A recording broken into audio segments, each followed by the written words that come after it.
this happened, Yes. Western man, right? Ridiculous meme posts. We used to be a proper country.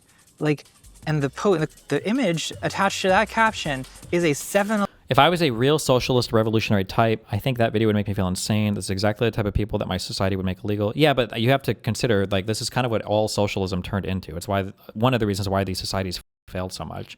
For every one Che Guevara you'd have, 100 million LARPer socialist people that as soon as they would get into power would just enrich themselves, kill everybody else, and basically just sit on their laurels and be little dictators to enrich themselves and their friends. 11 ad from the 1970s. So it's like, Really? yeah. It's Wow. like, look at this advertising image from 3 decades ago. Yeah. Wouldn't it be better if we were still like that? Welcome to Doomscroll. I'm your host, Joshua Citarella. My guest is Natalie Wynn, a video essayist and content creator. I have to talk at the EU Parliament later this month Really? about how the left can compete with the online right. What should I tell them? What were Che Guevara's politics? He was this hardcore socialist, no? Fighting against the capitalist, fascist, evil people or whatever was in his mind or whatever. I mean, for a lot of the regimes he fought against, I imagine that probably was true. Nope, somebody said not really. Well, I don't know that much about Che Guevara, so. The reason I have a difficult time answering this question is that a lot of the reasons why the online right has the reach it does are things we would not want to emulate. For example, a lot of online right commentators are frankly backed by money. Yep. Like not like crowdfunding money, Yep. like institutional money. Yeah. And Big money, deep pockets. Yeah, exactly. So sometimes it's like, do we want that?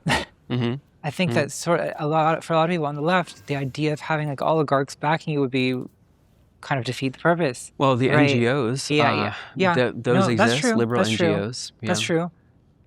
For a couple years now, people have been talking about like, what if we had a leftist Joe Rogan? Like, wouldn't like, do we want a Oh, leftist yeah, I've never heard Joe that one Rogan? Do we before, want yeah. a leftist Joe Rogan? I don't know. Like, I mean, I don't. But would it be useful to have one? Maybe. I'm sure I would hate it. But so what? I mean, I think the reality,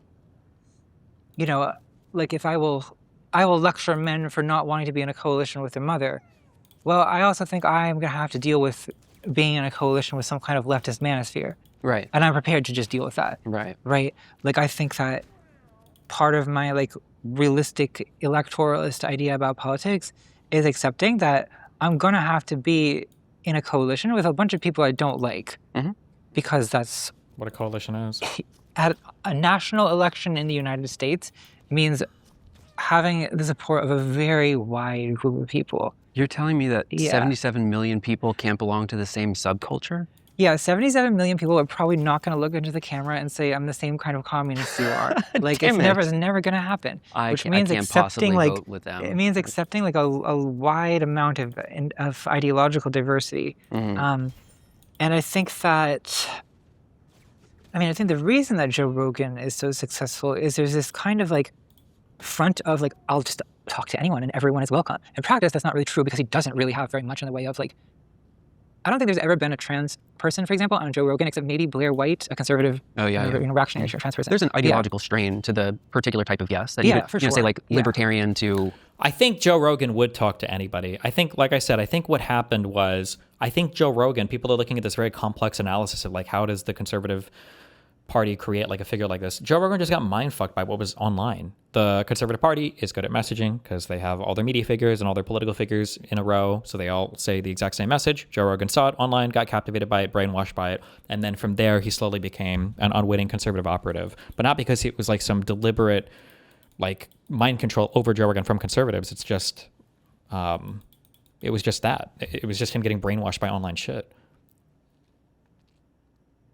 Whatever kind of skeptic. But I also think that, like, the right is so talented, it kind of, in a soft kind of way, they love bomb, right? I mean, I've experienced it myself. When in periods, this has happened on a recurrent basis for 10 years. It's every few months, like some large faction of the online left decides that I am like the villain of the month, right? And it will just be a mass. It doesn't bother me that much anymore because it's kind of become like, well, there's only so many times it can happen before you start like taking it less seriously. But I think that it used to really upset me, as it upsets most people when it happens initially, because it's kind of not. I mean, the normal when a bunch of people are screaming at you and telling you you're a horrible person.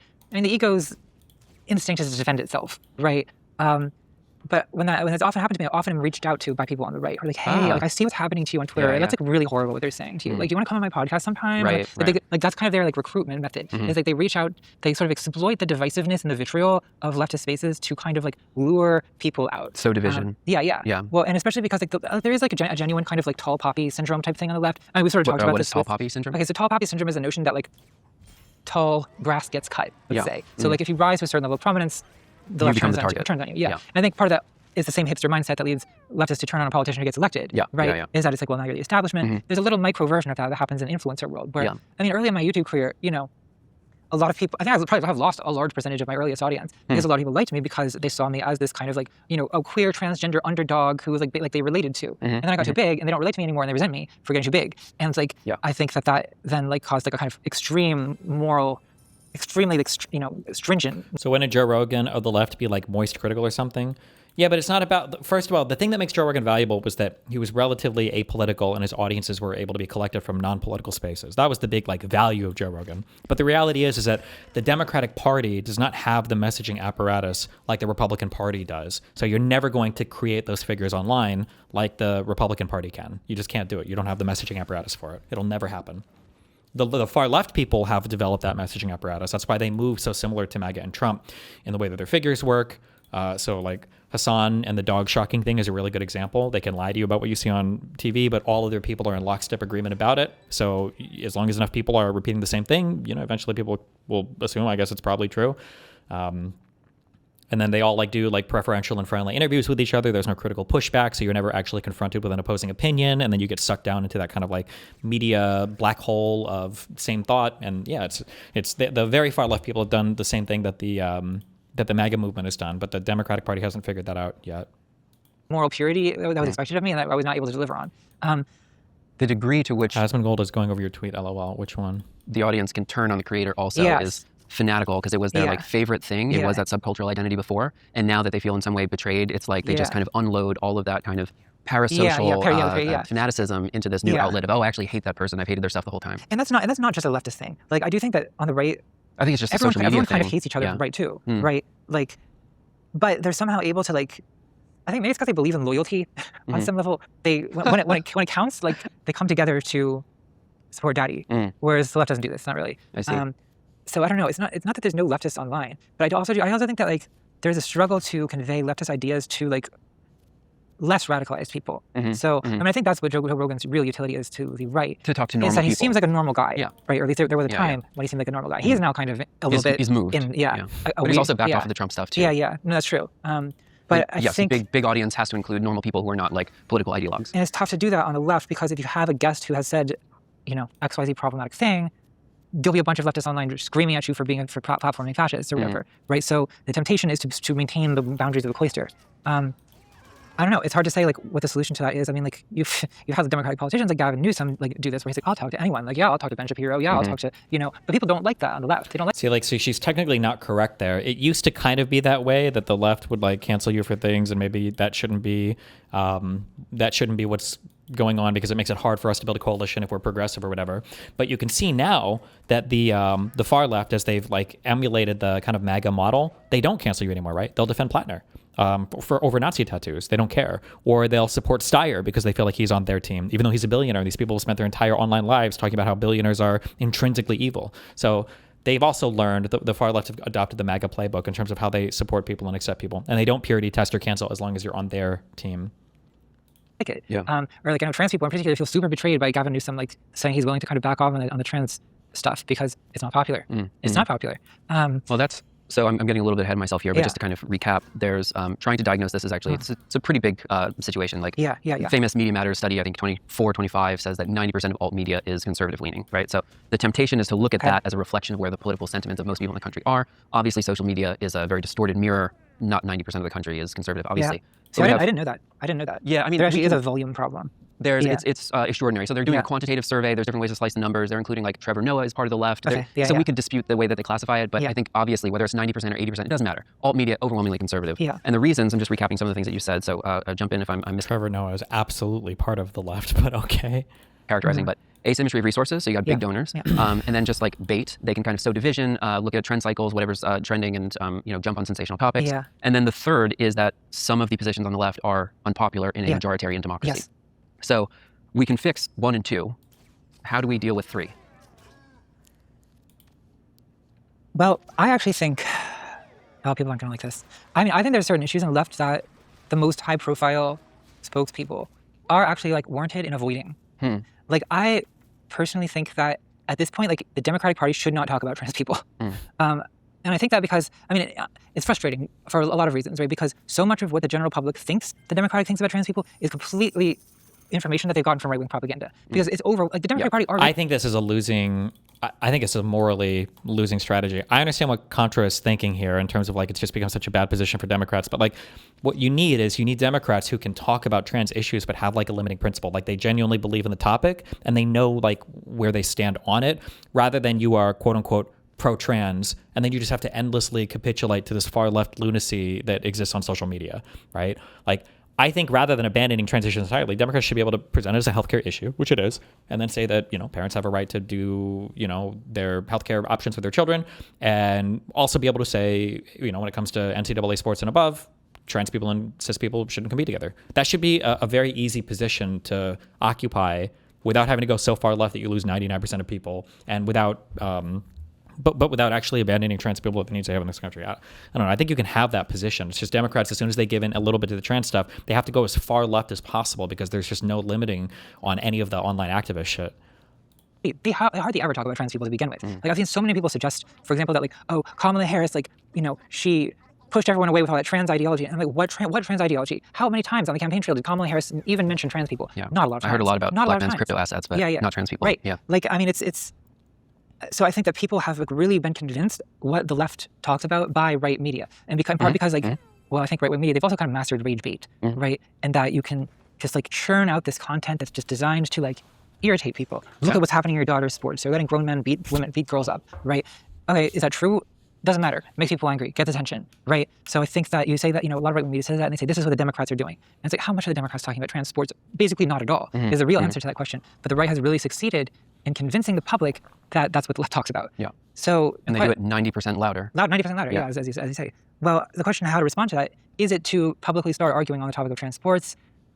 I don't think so, because I think that one is so losing that it's like, I mean, I think deflection is kind of the answer. It's to say like, what is deflection? When they like, I don't know, in a debate situation, for example, if they want to go on and on about men and women's sports, observe that they are the one who keeps bringing this up. We're not talking about this. This is not part of our agenda.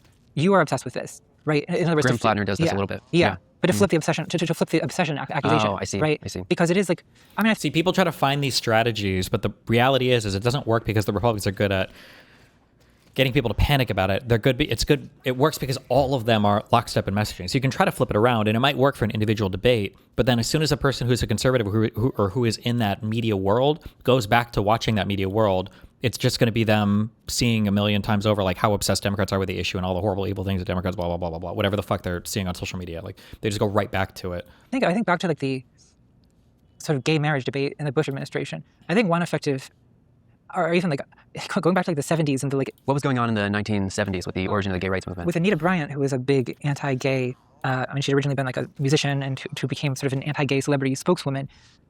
Her credibility, I think, was destroyed in pop culture in part by characterizing her as this sort of priggish moralist who was obsessed with what other people are doing in bed, right? I mean, I think that the way, here's a more positive and likable way I can say my point. Like, I think that one mistake that I genuinely think that trans people have made in our political messaging is that it's always better to, especially in America, where the national character is kind of averse to being told what to do. Like there's this kind of individualist cowboy thing where it's like we resent the government saying how to live our lives. So I think that the posture of the trans activist should be, don't tell me what I can do. Don't tell me what hormones I'm allowed to take. Don't tell me, the mistake that goes the other direction is to lecture everyone about how they need to put pronouns in their email.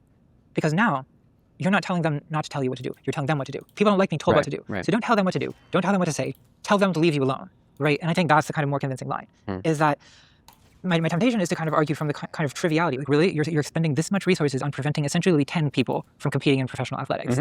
Why is this a major part of your platform? Don't you want to talk about the economy? How about the price of gas? I noticed that's been increasing lately. Maybe that has something to do with the war that your party started. I think that could be a pretty effective, like, whataboutism kind of retort to this transgender sports thing. It's like, why are you talking about transgender sports when the price of gas is well, we'll see how it is in a couple months, but I imagine $5. Yeah. There's I picked this phrase up from you, but in your conspiracy video, Brandolini's law, that the amount of energy needed to refute bullshit, meaning conspiracy theories in that context, is an order of magnitude bigger than that needed to produce it. So if you're trying to argue a point that is maybe not winnable, it's a useless expenditure of energy you should be talking about. I think Graham Plattner literally does this, where someone was trying to bring up trans issues in Maine, and he was like, well, what about this healthcare thing that we're not able to talk about? So I totally agree with this. I'm not going to leave you hanging out on a limb by yourself, but I think that is actually, while it may be unpopular for people who have political sentiments or share the same ideas that we do, this is what we need to advance in a majoritarian democracy, which is an uncomfortable but necessary conversation. You mentioned the leftist Joe Rogan before. I'm going to take us down a little bit of a path here because I want to hear your thoughts on this. This is maybe like the meat of what I'd like to discuss today. So post 2016, there's all of this right-wing content on YouTube. Yeah. I think the premier example of this was the Kill Stream with Richard Spencer as a guest. This is like 2015, 16. We're going back here. I don't fully remember the history. It's at that time the most quantitatively or unprecedented amount of viewers on YouTube. They're like, oh shit, there's a really big problem here. And so the solution we came up with at that time was, if the right is dominating alt media or social media platforms. Was that the Kill Stream? Was that always Ethan Ralph with Richard Spencer? Was that one of the bigger streams back then? Maybe it was. I don't remember. Maybe. The left needs to have a role in that. And I was one of the people who argued vigorously for this in The Guardian and mainstream publications. The thing that we came up with was the leftist video essay, because our arguments were less mimetic. They needed to be explained in long form. And then you were one of the premier, most celebrated creators in that. I have immense admiration for your work. Fast forward 8 years, 2024. The podcast election, so to speak, we're talking about Joe Rogan and the Manosphere and the Nelk Boys and who else? All these other guys are named and thanked in the inauguration or Trump's victory speech by the campaign. So our solution now is to make left-wing podcasts, right? I think Adam Friedland is doing a great job at this. There's many different examples to look at.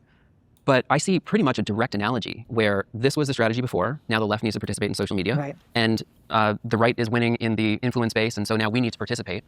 When do we get to the point where we admit that the platforms themselves are the problem? They definitely Well, that's a good question, because if the platform's not a problem, then what? Not good. I mean, I have a few ideas of then what, but I'll just say that. Oh no! What? Twitter communities will be deprecated on May 6th. What? Our community? No! Is gone? Rip.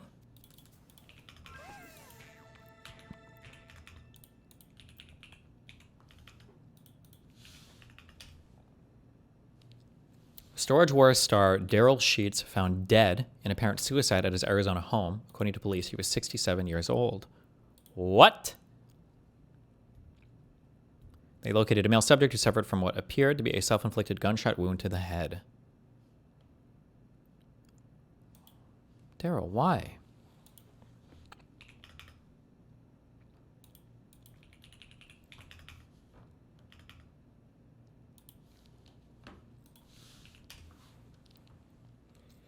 Jenk. I'm a little disgruntled by the lack of grace some people on our side are showing people like Tucker Carlson for not only opposing Trump, but apologizing for supporting him. They definitely don't speak for Muslim Americans who are grateful for our new allies. The humanity Tucker, Marjorie Taylor Greene, and Tom Massey and others have shown as they fought to help children in Gaza and to stop this war and to stop Israel's genocide has been amazing and appreciated. If some pundits on the left demand we condemn people who have shown millions of our fellow Americans on the right that we deserve compassion too, my answer is a firm no.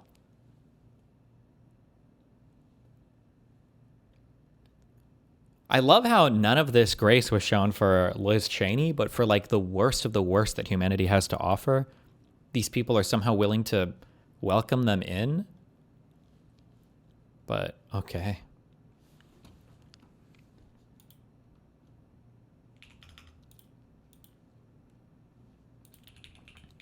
This was an LSF post that went up a while ago.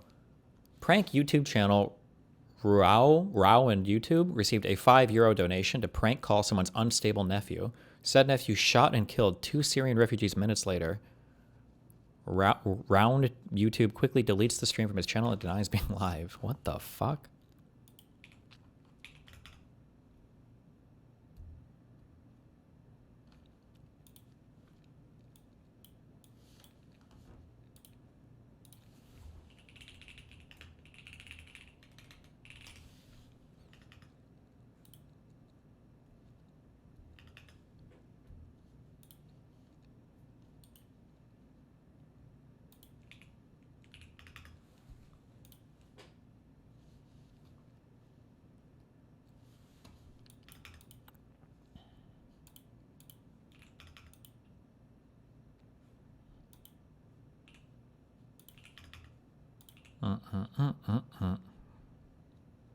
Hold on.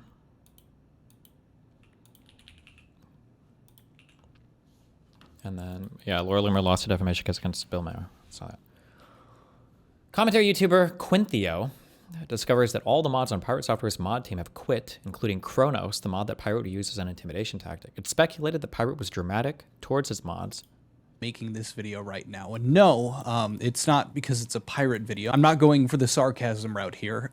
Pirate Software's crew, more specifically his first mate, that being Kronos, his head moderator, and the rest of his mod team have either been fired or jumped ship. And in doing a bit of research, there has been some very interesting details that have come out surrounding this mass exodus / firing that has just gone down. Like Pirate apparently calling Kronos a parasite, as well as the rest of the moderation team seemingly starting to jump onto the Pirate Software hate train. We had some sleeper cells from Quaker Nation infiltrate the very public Discord that Kronos has himself, where he hopped into a voice call alongside a lot of the other mods who seemed to just be chatting. And it seems that they were having some conversations in regard to their tenure working for Pirate Software, and I would say the negative aspects of that, which are going to become very apparent. And I thought making this video right now. Rip. Okay.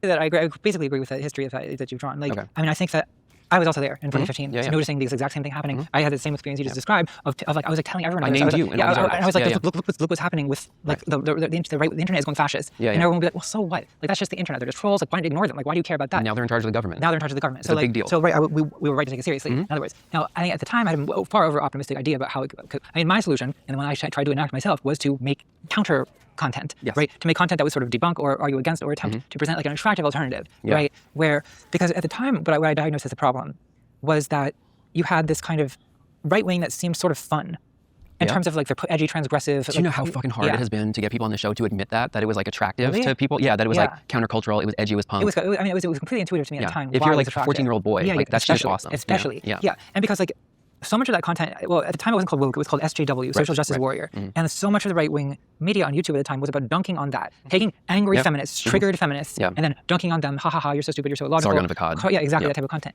And so my idea was to counter that by creating a persona, basically. A persona that's not that far from my actual personality, which I'm also irritated by moralism, basically, right? Like I find that I'm attracted to the transgressiveness, right? And so I thought, like, look, I can do this in like a non-priggish way. And I got somewhere with that, but the thing is, like, ultimately, I think partly it is Brandolini's law type stuff, and partly it's my own artistic ambition in a way that impeded the ability of me to mass produce content in the way that the right wingers do. It was also people in like our role is that we're in media, and journalists would say this too, but indirectly they were saying that people like me are the answer, that we can make better narratives, and that was also allowing them upward mobility and opportunity. But you've anticipated exactly where I'm bringing this. Brandolini's law, I recognize at a certain point that whatever kind of downward mobility, post-neoliberalism, whatever we're in now, this was producing more right-wingers than we could recruit and educate by using alternative media. Do you feel like the DRAD project was a success in that period, or how do you look back on it now? I don't think I would say it was a success. No, not the de-radicalization aspect of it, and that's for a couple of reasons. One is I just don't think the leftist video essay is not a solution to the problem of overwhelming right-wing propaganda.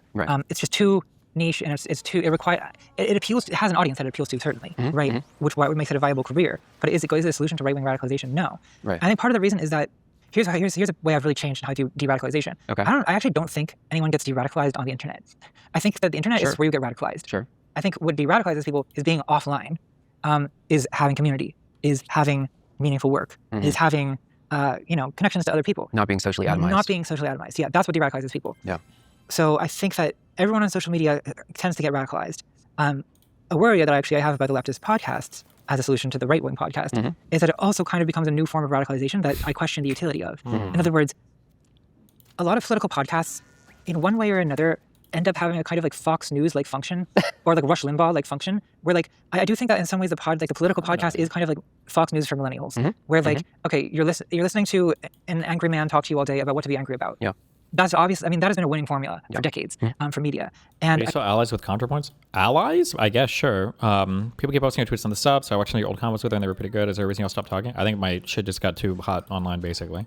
But we've never had any personal problems or anything. No. I think that, would I prefer them to be listening to a leftist angry man? Absolutely. But I also think that, I don't know, sometimes I just look at the state of it, and it's like, okay, well, we've gone from like Fox News screaming about the Democrats all day to Marxist podcasters screaming about the Democrats all day. Bro. I know that I'm regarded as a Democratic shill in many of these spaces, and I'm certainly not being that allegation at the moment. But like the reason that we view the right-wing media as so damaging is that it costs people to vote for Donald Trump.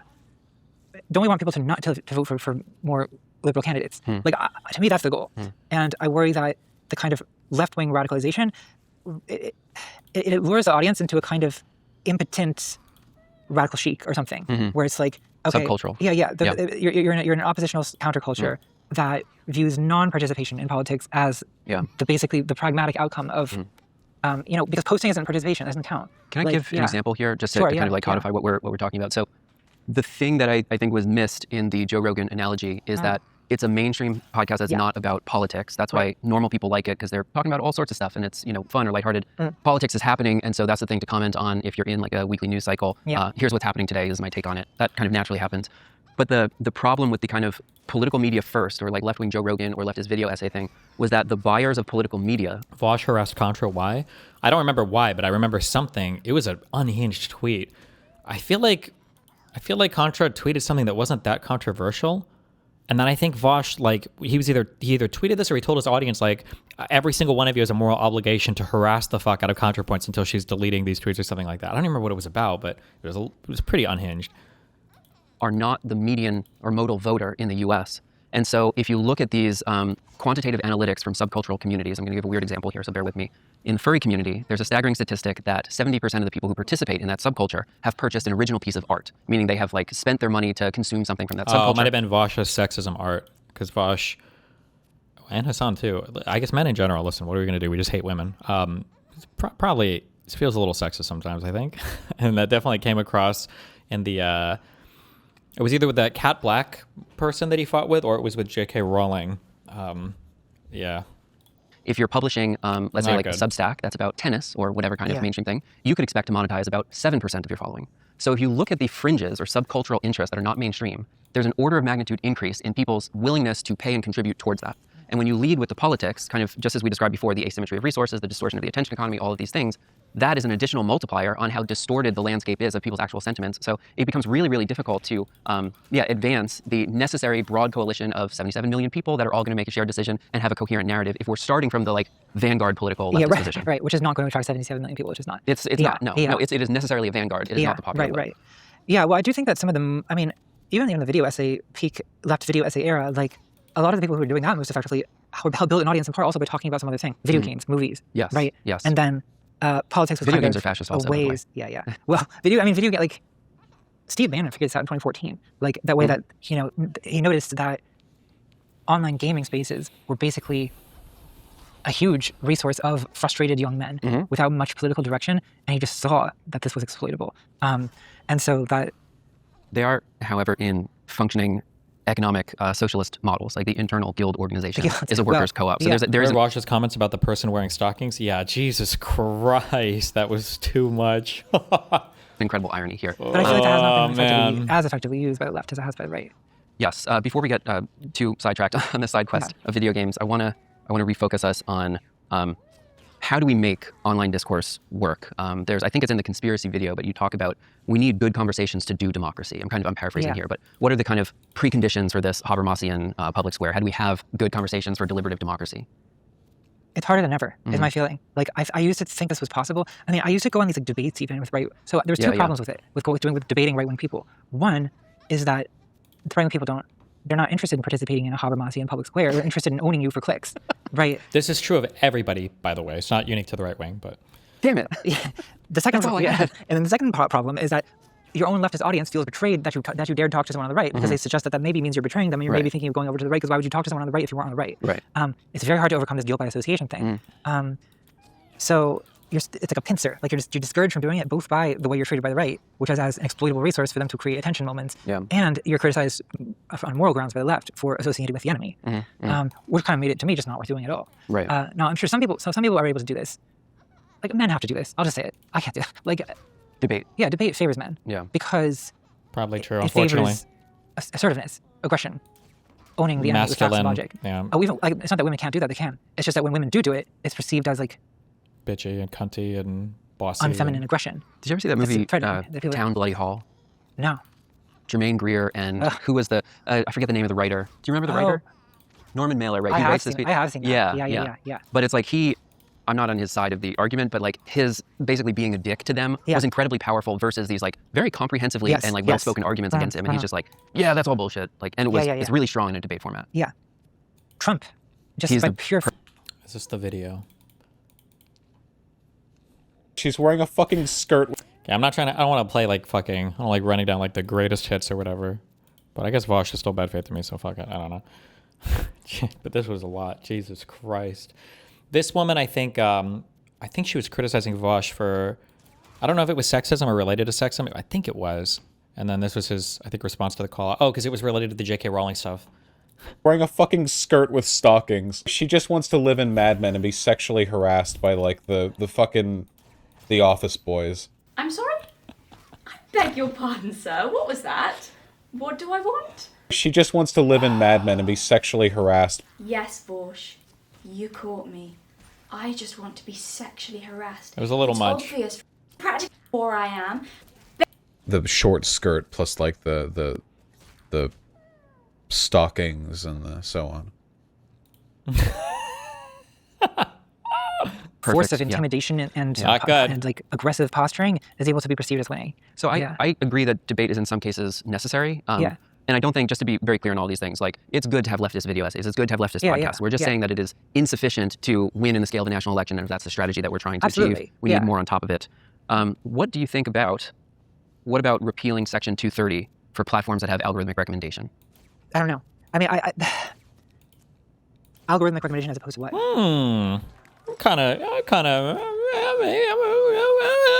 I could answer that one.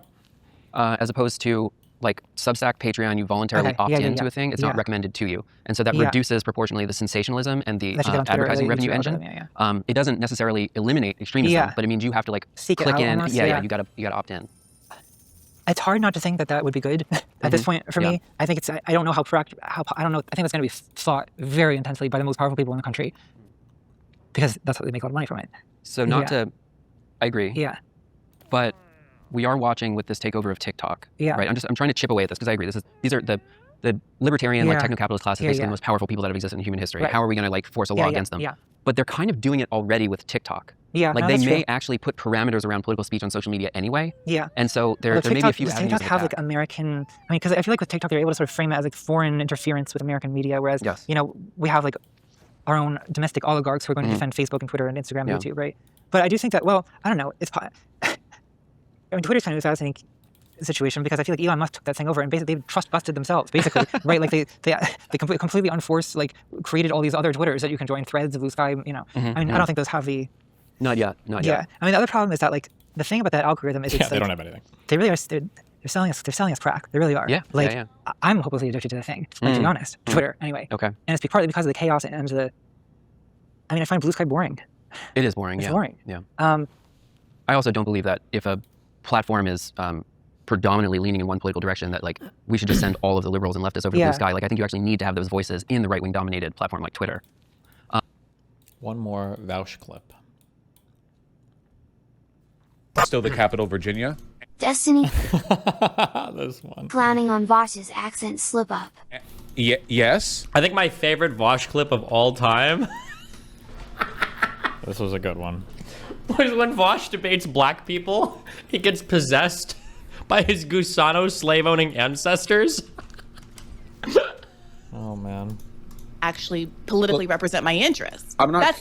My point here ain't about criticizing your vote. It's that only two people were going to be president, and there were only two real paths to FBI. No. But those are two different.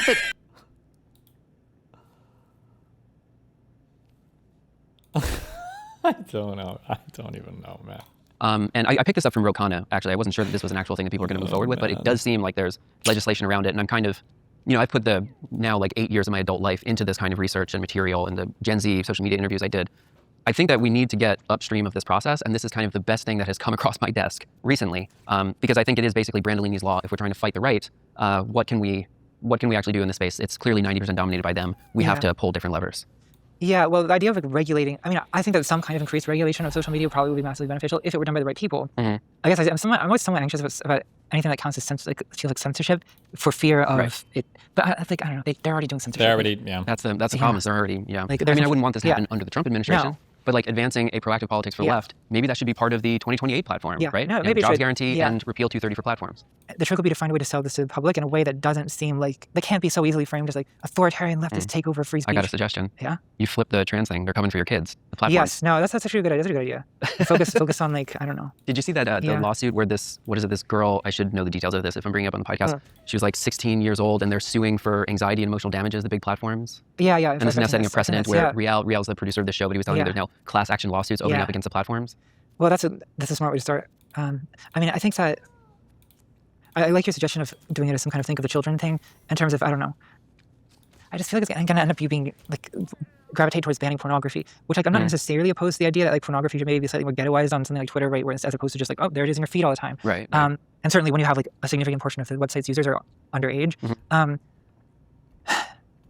But then when it comes to something like vaccine misinformation, I mean, this was tried during the pandemic, right? Where like Facebook and YouTube all kind of attempted to like instate misinformation restrictions. And that was viewed by many people as tyrannical. They got hella mad. I don't really have a solution to this, honestly. So I'm asking you, I don't have a solution for it either, but it's something to explore. The last thing I want to touch on here for this topic of like counter messaging. And imagine being a social media company that was worried that people were going to fall prey to misinformation about vaccines, and now the government is banning, it's telling soldiers they don't have to get vaccinated if they don't want to, whatever. Jesus Christ. It's just flu shots for now, but. And so forth. Is there some degree to which like BreadTube and Peter Kropotkin type politics from like 1892 was insufficient to scale to the crises of like 2020? Was that part of it too? I always thought it was crazy that we were talking about Kropotkin so much. The term BreadTube, which derives from the conquest of bread, I have no idea where that came from. I always thought it was weird that it was applied to me. Yeah. I don't talk about Kropotkin. Like, I'm not an anarchist. Like, I don't know. But yeah, I do think that like I don't want to entirely disparage the activity of reading theory, but I do think that like this kind of like priestly tendency of the left that there's this. I like it. Okay. Well, it's interesting. Yeah, if you're an intellectual. But like I think that is 19th century social and political theory like really the thing that we need to insist everyone be literate in? I don't think it should be. I mean, I think it's like, again, useful for, I suppose you can call it a vanguard. I don't call myself a vanguard. That seems a little too self-congratulatory. I mean, I don't think that I'm useless. I'm not trying to be overly self-disparaging when I say that video essays are not the solution to the media environment. But I also like recognize that there's like serious limitations to how. We wouldn't be doing this if we thought it was useless. Right, I wouldn't be doing it if I thought it was useless. But it's also, like you say, insufficient. To watch part 2 of this episode, you can support the show on Patreon. I found the exact same thing, which is that. Wait, what was the point of the bird? Right, I wouldn't be doing it if I thought it was useless. Meme of the but show? It's also, or like you say, insufficient. To watch part 2 of this episode, you can support the show on Patreon. Cinema. I found the exact same thing, which is that like when you switch from academia to social media, you know, you get rid of one problem, which is the like hyper specificity of the like. I mean, the reason the moment I dropped out of my PhD program was the moment when I was having to transfer from getting a master's degree, which I was doing as part of the PhD, to like, okay, it's time to write a dissertation and choose a specialty. And it's like, do I want to spend the remainder of my 20s thinking about the same 3 paragraphs of Hegel? Like, no, I don't. I don't want to do that. That is like, I could. You don't want to do that? You ever found like ways? I know people who've been doing that for free. Yeah, right. Some people will. So it seemed, because like what I liked about philosophy, like as an undergrad, is like how it's this like sweeping tour from like Plato to like Foucault or whatever. And it's you know you're doing like a different thing every week, and it's like really exciting to encounter all this new stuff. Sure. And so I thought like social media might be a better place to do that, but you end up having the opposite problem, which is everything's so superficial. No one's there's not very much depth. You can do research, but if you do a lot of research, it takes forever to make the video. Yeah. I'm not on about a 1 main channel video per year schedule, which is not. I mean, it's certainly not sustainable for someone who's trying to get big on social media. That will never get you there. Yeah. I can do it because I've spent 10 years getting to the point so I can get away with it. Yeah, you can take basically a research sabbatical, and then you produce like the book or the video. Yeah, that's basically what I do. But yeah, that is not sabbatical. So she is a pro-Zionist shill. I knew it. It's not going to make you a TikTok star. Like that's not, Yeah. And I used to do much smaller, lower ambition videos, which is how I kind of built the following in the first place. Yeah, but you have to kind of like mature in your creative practice, and then also just the world changed a lot. It changed a lot in that time. Yeah, so, completely. Yeah, I had this like, we've got, so in addition to the podcast, I run an arts nonprofit, and we have an educational wing for that. And Tommy, who runs the courses over there, was saying that, this whole syllabus, like all this material is kind of like around the Mark Fisher, slow cancellation of the future, like capitalist realism, and like that, like we're in the new world now. Like Trump broke neoliberalism. Like we actually know what comes after, and it's like something worse. It's multipolar, it's imperial, whatever, mercantilism. But the way that the world transformed and your maturation in your creative career, you have to kind of like tackle this new thing in a different way. Yeah. And I don't think that there's, at least in my survey of the space, I haven't seen someone who's producing like short 20-minute kind of interesting, useful commentary on it. It's more like this long form, almost documentary video essay format that you're doing at the stage. Yeah. Well, no, that's really true. I think a lot of the way that I feel like my content has changed over the last 6 years in particular has to do with... Queen alert. Hold on. ethical campaign. What do you make of Republicans saying that Virginia, you guys getting Democrats wow. It's totally unconstitutional and wrong. Democrats have attempted and asked Republicans for 10 years to ban partisan gerrymandering. And for 10 years, Republicans have said no. Republicans have fought for partisan gerrymanders across the United States of America, and these are the rules that they have set. And so if the Republican Party wanted to start this, they did this in North Carolina. They drew out 3 Democratic members of Congress in North Carolina. They drew out in Texas. They redid Texas. What they're just mad at is that they have been accustomed to a Democratic Party that rolls over, doesn't fight, and takes everything sitting down. And what they're mad at right now is that we are here in a new day. And we have been asking the Democratic Party to stand up and fight, and now they did, and now the Republican Party doesn't like the fact that they are fighting against someone who actually will stand up for the American people. So if Republicans decide that they would like to revisit a ban on partisan gerrymandering, I welcome them. We have the bill right here to end this all today, but they don't want to because they like pursuing and continuing to enact an unfair electoral landscape. And so we have an obligation to defend ourselves. Thank you. What were you talking about around ethical campaign?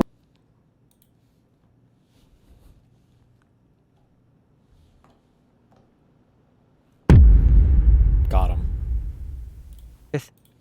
Well, I used to have a very progressive idea of the arc of history, and I think that's the product of the first election I voted in was 2008.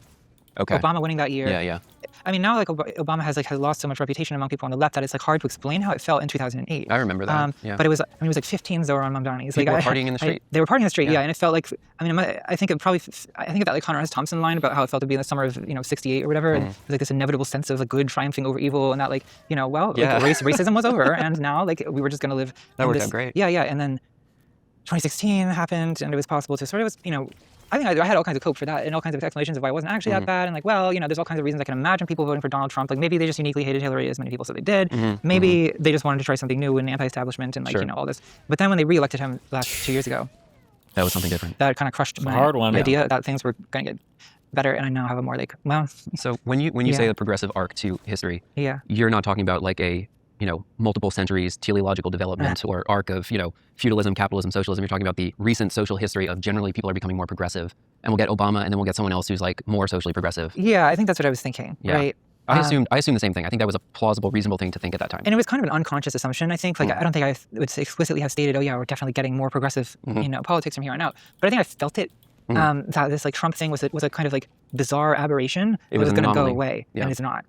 So that has kind of forced me to reconsider things. I mean, it also reconsiders the content I kind of make. I don't really do a de-radicalization so much anymore. I got a whole page on this. Okay, we're gonna do Okay, I've got a good one to throw at you. Okay, so what's we were talking about a general kind of social progressivism that's happening over the last few decades, and when we're younger, Obama gets elected, and we think it's going to be this way forever on this kind of constant arc of general social progress. Trump happens, that's a big interruption. However, we have this very weird postmodern conservatism now where Kristi Noem's husband is hyper-conservative, but also dabbling in some, shall we say, unusual habits and behaviors in private. Well, Republican cross-dressing scandals are not the most novel thing. I don't know, in the Bush era, I kind of remember Larry Flynt and the wide stance in the bathroom. He was cruising airport bathrooms, basically. So that's not necessarily a novelty. I mean, I think there is somehow the absurdity of the cosmos seems to have I genuinely I appreciated the energy between you and Vadim on election night in 2024. Genuinely helped to cope with the results. No problem, buddy. The kind of the notion that it wasn't just he wasn't just cruising. There's ridiculous details balloon breasts and bimboification and hypnosis and God knows what else we already know about. But what don't we know? Yeah, I'm sure there's an oceanic depth to the I was thinking, where would you hide a pair of fake tits that big in your house? She's got to know about it. Maybe inflates them. Well, I think that probably she probably knows. I think that if you're married to someone for decades and they are habitual cross-dresser, there are usually indications that that's going on. And so I'm a little skeptical. But also, fascinatingly, I mean, that scandal in particular kind of fascinatingly makes you think on the right's relationship to bimboification in general. A lot of people have observed that people call it Mar-a-Lago phase. Yeah. But there is a kind of fixation on this particular type of presentation of femininity of a very topiary approach to female gender expression that people always used to talk about this Fox News bombshells or whatever. Sure. I think how much work has Christy Nomad done? And people comment on this a lot. This that she's a grandma and she's like kind of like turned herself into a Barbie. I've heard from people that one of the reasons why fascism is so fixated on aesthetics, Yeah. like I think of that image of her with this $50,000 watch in front of this backdrop of like all of these prisoners.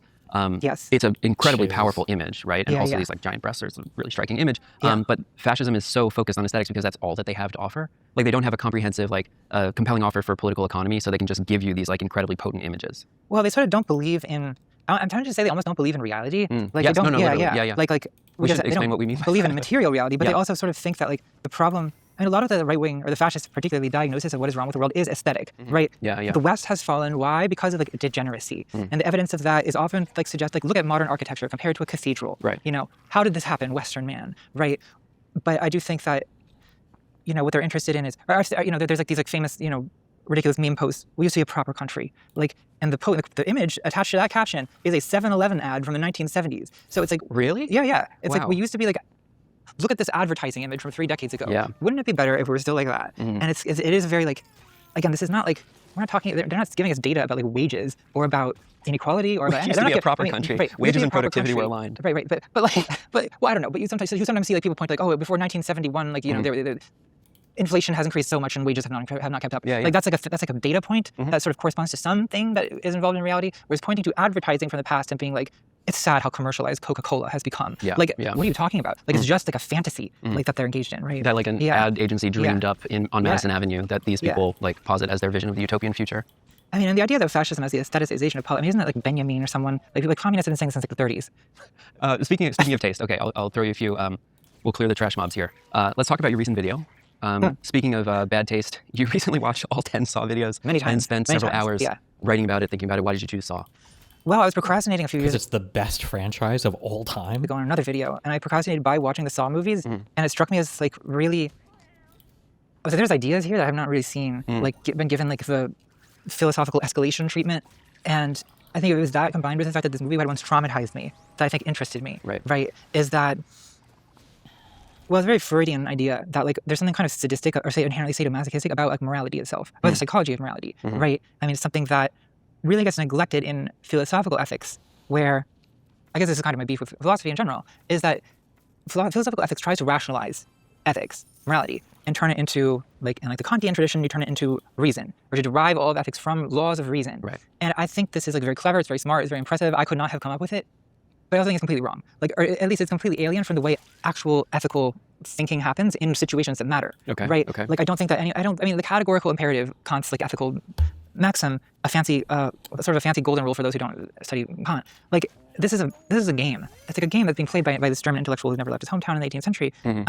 That's not how ethical reasoning works. Like, I think what I think is much more close to Freud based on my observation of the way people actually engage with ethical questions. It's about. Well, it's emotional, right? I mean, and there's It's kind of cringe to listen to her try to bring up like Kant and categorical imperatives when the other lady did it so much better to justify why we should be shoplifting from Whole Foods in order to bring down the capitalist evil overlords.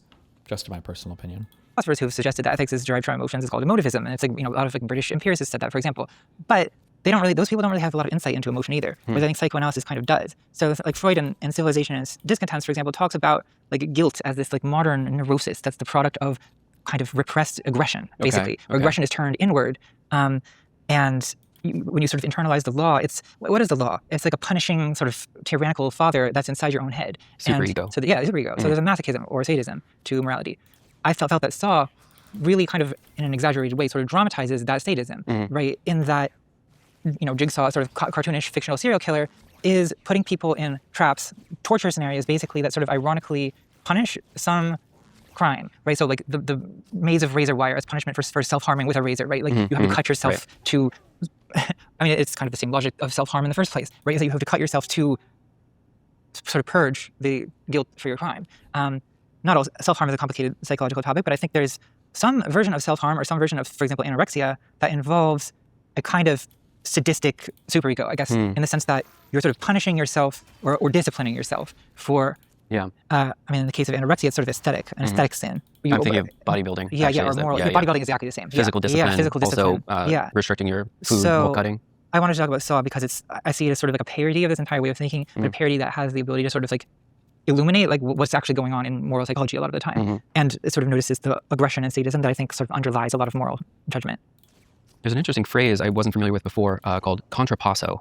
What is contrapasso? Well, contrapasso is an Italian word used by Dante in the Inferno that refers to, well, literally in Italian, I guess it means something like counter suffering, to suffer the opposite of the sin. So I guess it's first introduced by a character who is a politician who has divided a family, divided a son against his father, and his punishment in hell is to carry his own severed head around. So he sort of metaphorically has decapitated a family, and the punishment is literal decapitation. So there's a kind of symmetry between crime and punishment, and a lot of saw traps are like this. And I think it also speaks to something about feelings about justice, right? That a crime, I mean, we often feel a crime should be sort of punished in proportion to the harm caused to victims. Right. Or we feel that in some way the punishment should, if not be proportionate to, sort of resemble the crime. And it's called poetic justice for this reason, right? There's a rhyming quality to the relation between crime and punishment. Well, death penalty for committing murder, yeah, the death for penalty for example. committing murder, right. And I think a lot of people do have a kind of profound sense of it's sort of unjust if someone is a serial killer, for example, and then they merely get life in prison, right? It's like, well, the debt incurred by the crime has not been repaid because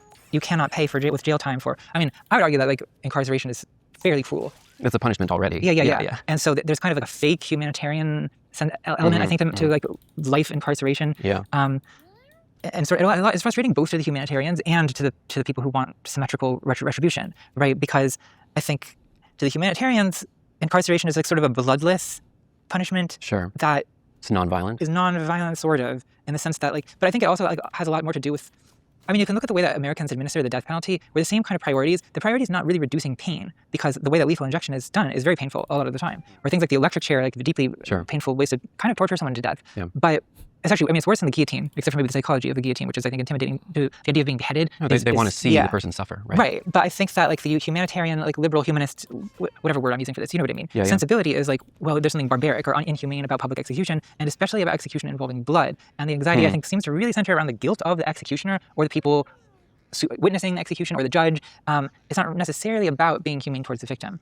But I also think that at the same time, it frustrates the more like draconian wish for proportionate retribution. I want to touch on this topic of law as the foundation of society and these kind of like early liberal thinkers. But a few particular examples that jumped out to me, I believe it's Saw 6. There's, you'll know this better than I do, but the insurance executive has to choose between who lives and who dies. And that was, I don't know how many more years before Luigi, but like there's a kind of clear allegory for what is going on now. Well, I guess I'm a little off the topic of law, but to just dwell on the Luigi point, like I think that the popularity of Luigi is an expression of a kind of popular frustration with the law. Although, I mean, in this case, the law is not going to punish a health insurance CEO, right? So I think there's a wish for someone else to do it. It even rewards them. It even rewards making a lot of money. For sure, yeah. So there's a sense of like that injustice that sort of lingers over us all every day in society. That's the appeal of the vigilante, is that the vigilante like reclaims the ability to punish from a legal system that has a monopoly on violent punishment. And I think in some ways it also comes from the lack of things like public executions, where there's popular sort of participation, at least as spectators, in this kind of people come together to attack a guilty person. I think also social media kind of works this way too. Like, I mean, way too much has been said about cancel mobs or whatever on Twitter, but I do think that it tells a similar. It's an execution in the public square. Well, it's kind of public execution. Digital public it's a digital execution. And drawn and quartered on social media. I think sometimes you could categorize this as justice. Sometimes it's almost closer to like human sacrifice, which, as a French philosopher, René Girard, talks about. No, I'm familiar. Scapegoating, and that's this like very central like facet of religious life, where like most major religions in the ancient world practiced either animal or human sacrifice, and then over time that has kind of declined, in part as religion internalizes that type of aggression, right? So in Christianity, Jesus is a human sacrifice. He is. It's not an ongoing sacrifice of living people, but that's supposed to be a kind of substitute sacrifice. No, we reenact it every week. We reenact it every week. And that sort of all our sins or all the kind of maybe aggression we feel towards other people gets displaced onto the sacrificial lamb, and that theoretically would sort of reduce the need for, well, it's supposed to do what human sacrifice used to do, which is increase social cohesion by displacing intra-community aggression and rivalry onto a scapegoat, right? Is there also a part of it where it's like the demonstration? Real talk, do you think we're ever going to find out more about CK and Trump's Minecraft attempt? Oh, the guy that tried to kill him or whatever? I have no clue. Are we done with that? Is there anything even being investigated about that guy? Of the society's values, like why did they do like executions in the public square, for example, is because it had to be made visible to a bunch of people? Yeah, for sure. Like it's it is, I think, a clarification of a moral order. Ritual usually is some form of that, right? And I think public execution is a version of that. I mean, I also think with public execution, in the case of like a monarch, I mean, like Foucault has a thing about this, That's how what- like, yeah. like a, you know, the extremely disproportionate or asymmetrical execution of, you know, a regicide, for example, in part is disproportionate in terms of like, you know, the guy tries to stab the king and he's like drawn and quartered and his like body parts are burnt and hung up on the rafters or whatever. That's a demonstration of almost sort of like godlike power of the king to like the showcasing his power is by how disproportionate the retaliation is. Your scapegoating narrative, that was from the conspiracy video, is that correct? Yeah. You take these interesting like tangents where you're doing a long form video essay and then you'll spend like 20 minutes on a certain topic that's kind of a side quest. Links back in an interesting way. In the most recent video about Saw, there's a segment about Quentin Tarantino, everyone's favorite director. And I think you say something like, I'm paraphrasing here, but victimhood narratives allow us to enjoy violence. And so looking at his films like Django Unchained or what was Inglourious Basterds, the Nazi movie, is there anything in the news right now that made you think of this theme or specific political positions Quentin Tarantino may have taken recently? Well, yes.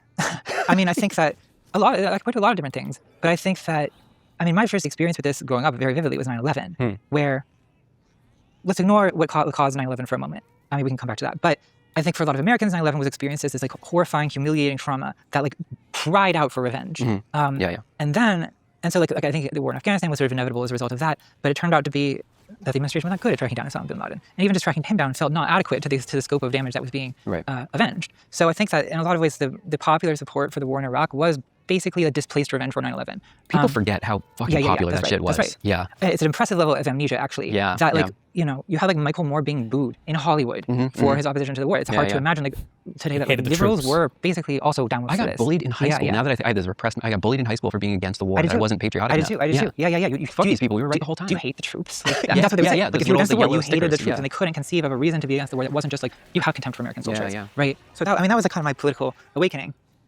Now, I think the same thing happened.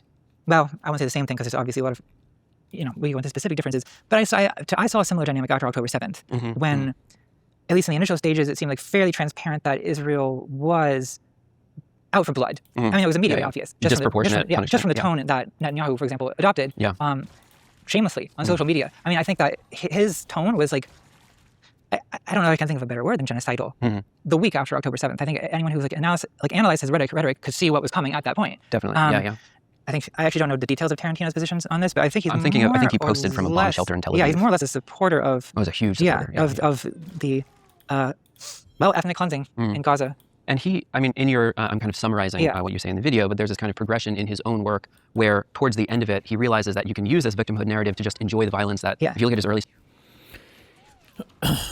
Wait, what is this? You should familiarize yourself with this dude, possibly the highest profile mega guy on Twitter, who is this shamelessly unprincipled. He's that CJ Pearson guy on steroids. Who is Christian Hine? Is he on media anywhere, or? I support gerrymandering when my side does it. I oppose it when Democrats do it because Democrats are my enemy and I want them to lose everywhere. The Democratic Party masquerades as a legitimate political party while functioning as an illegitimate tool for foreigners, criminals, and their managerial handlers to sack and pillage this country at the expense of the American people. The appropriate number of Democratic seats at all levels of government is 0. The party itself should be banned, and at least half of its elected officials should be in prison. I don't know. I think this position is kind of base. At least he's honest about it, as opposed to Republicans who pretend that they have some semblance of fairness around how they organize. This guy's one of the biggest Twitter MAGA posters. Gotcha. Stuff. He was just enjoying that anyway. Yeah. And it seems like a kind of perfect fit for his real world politics right now. The kind of moral idea of what constitutes justified violence has shifted over time. And I think... how much time? Like, are we talking World War II to like now? Like 100 years. 100 years, okay. But good question. I should be specific. Well, I think that, like, I mean, you see people on the left do this, of course, but you also see Israel doing this, right? It's their sense of victimhood that warrants the violence, that makes the violence justified, right? And I think that, I mean, it's really not just the left. It really is like the far right also does this, like this kind of constant sense of we are the besieged, aggrieved victims, and we are fighting back against some kind of oppressive thing, right? And that's what makes violence good. I think it seems to have taken Tarantino a while as a filmmaker to figure out how to use that to produce like violence as pleasure, right? The pleasure of violence in his movies, which has always been his main interest. But I guess in the video I talk about his earliest film as a director, Reservoir Dogs, which is about criminality, and criminal violence. And that violence is also kind of presented as fun, but in a more ambivalent way, right? Where the famous scene with Mr. Blanche portraying a cop, there's something fun about it in the way there's something fun about the portrayal of sexual violence in A Clockwork Orange, right? It's like this amplified sort of musical, ecstatic, joyous, like sadism. And that's really uncomfortable, I think, for most viewers to watch. It's uncomfortable for me to watch. Definitely. Because I don't want to feel good about criminal sadism. But then I also feel that the kind of feel good violence of a revenge movie, or the feel good violence of a kind of social justice revenge movie, which is what I take Django Unchained and Inglourious Basterds to be. I mean, I think it shows that like this is what it takes to make people feel that violence is justified, or to celebrate violence. So I think that's certainly like an important part of the mindset of the IDF and of Kahanism, or whatever you want to call it in general. The idea of like, look, Jews have been victimized for 2,000 years. We'll always be victimized. We'll always be besieged. We'll always be hated. And the only way for us to survive is to fight back. That's how they think, right? And that's why all of this seems justified. Do you agree earlier with the implication that the re-election of Trump indicates a departure from the liberal trend of recent history? A bit. The second time was a pretty big what the fuck moment. For Trump to be so blatantly anti-liberal, like anti-liberalism, and to still get elected is pretty wild. Now I have this other worry, and this is where I've caused myself to become an arch villain of the online left recently, is I also worry that there'll be a backlash to that as well. A backlash to what? Well, a backlash to the visible spectacle of Israel's ethnic cleansing, which kind of, I think, has led many people to have an almost obsessive fixation on Israel and Zionism as like the great Satan, right? Which maybe I'm overactive in my anxiety about it, but maybe I'm not. I mean, I think that some people are going to want to retaliate for the hundreds of videos they've seen of children being blown up. That sort of worries me, not just for the victims of the retaliation, but for the continued like escalation of violence that it implies. I don't have an answer. I don't know what to do about it. It's just a thing I'm watching like a train wreck. In the same way that I think on October 7th, when that news came in, of course I was horrified by the attack itself and the victims of the attack, but also was overwhelmed by fear of what Israel was going to do next, which would likely be worse. Is how I felt at the time. It has been. Yeah. My problem with doing the show is that the topics that interest me are all of the most thorny topics that the online left gets extremely aggravated by. So that is kind of the only thing that I want to talk about. And in that post that you're talking about, it was an Instagram story or whatever, this thing that's circulated on Reddit and other sites, you talk about the left embracing hopeless causes. And maybe we'll talk about this behind the paywall, because I think this is actually incredibly important insight. But if you are engaged in politics to assume a moral high ground, but not to win material victories in the world, you intentionally choose topics by which you have no lever of power to change their outcome. And that has made it, if you put together the psychological profile of the online leftist, this is kind of the perfect trap for them, because there's no lever they can pull in American politics, either through strike, either through democratic inputs. Like they don't have a hand in it. The most they can do is like lay in front of the tanks. I don't see a lot of people doing that. People aren't doing that. Some are, but not a lot of people. But what is the thing that draws this online left audience to embrace causes that they cannot have a say in its outcome? I spent a lot of time thinking about exactly that question, because I think a lot of things go into it. I think one is a kind of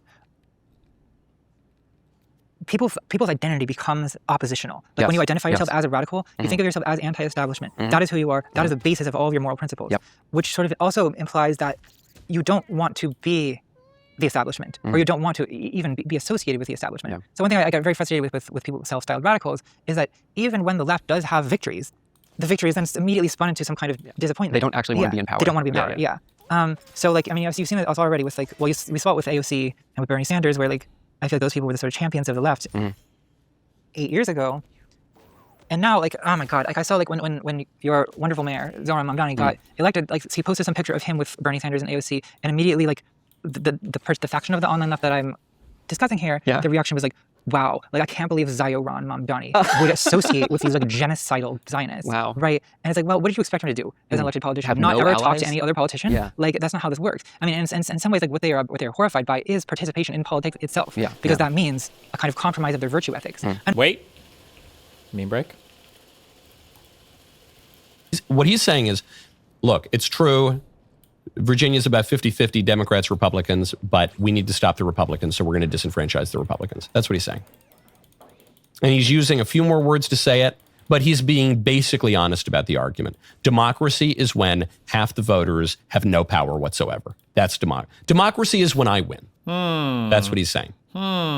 He is doing the thing that he is accusing Trump of doing. And his chief evidence is the January 6th political mob, the worst event in the history of this or any republic.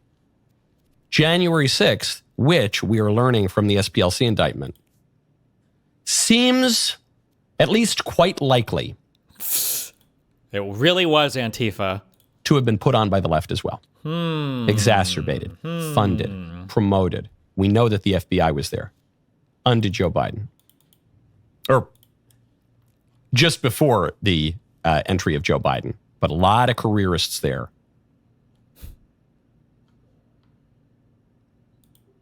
All under Trump's government, by the way. Crazy how that happened.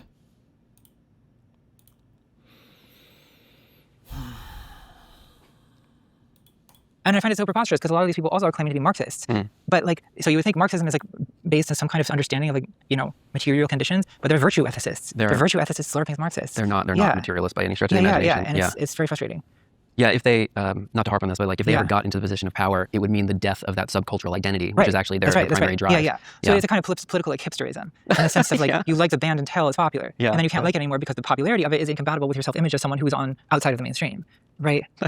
I like that quite a bit. On the topic of the left-wing mindset, there is quite a discussion in the Saw movie, or in your video essay on the Saw movies, about a right-wing mindset that uses violence as retribution. What is the connection between this right-wing mindset and visible violence as retribution?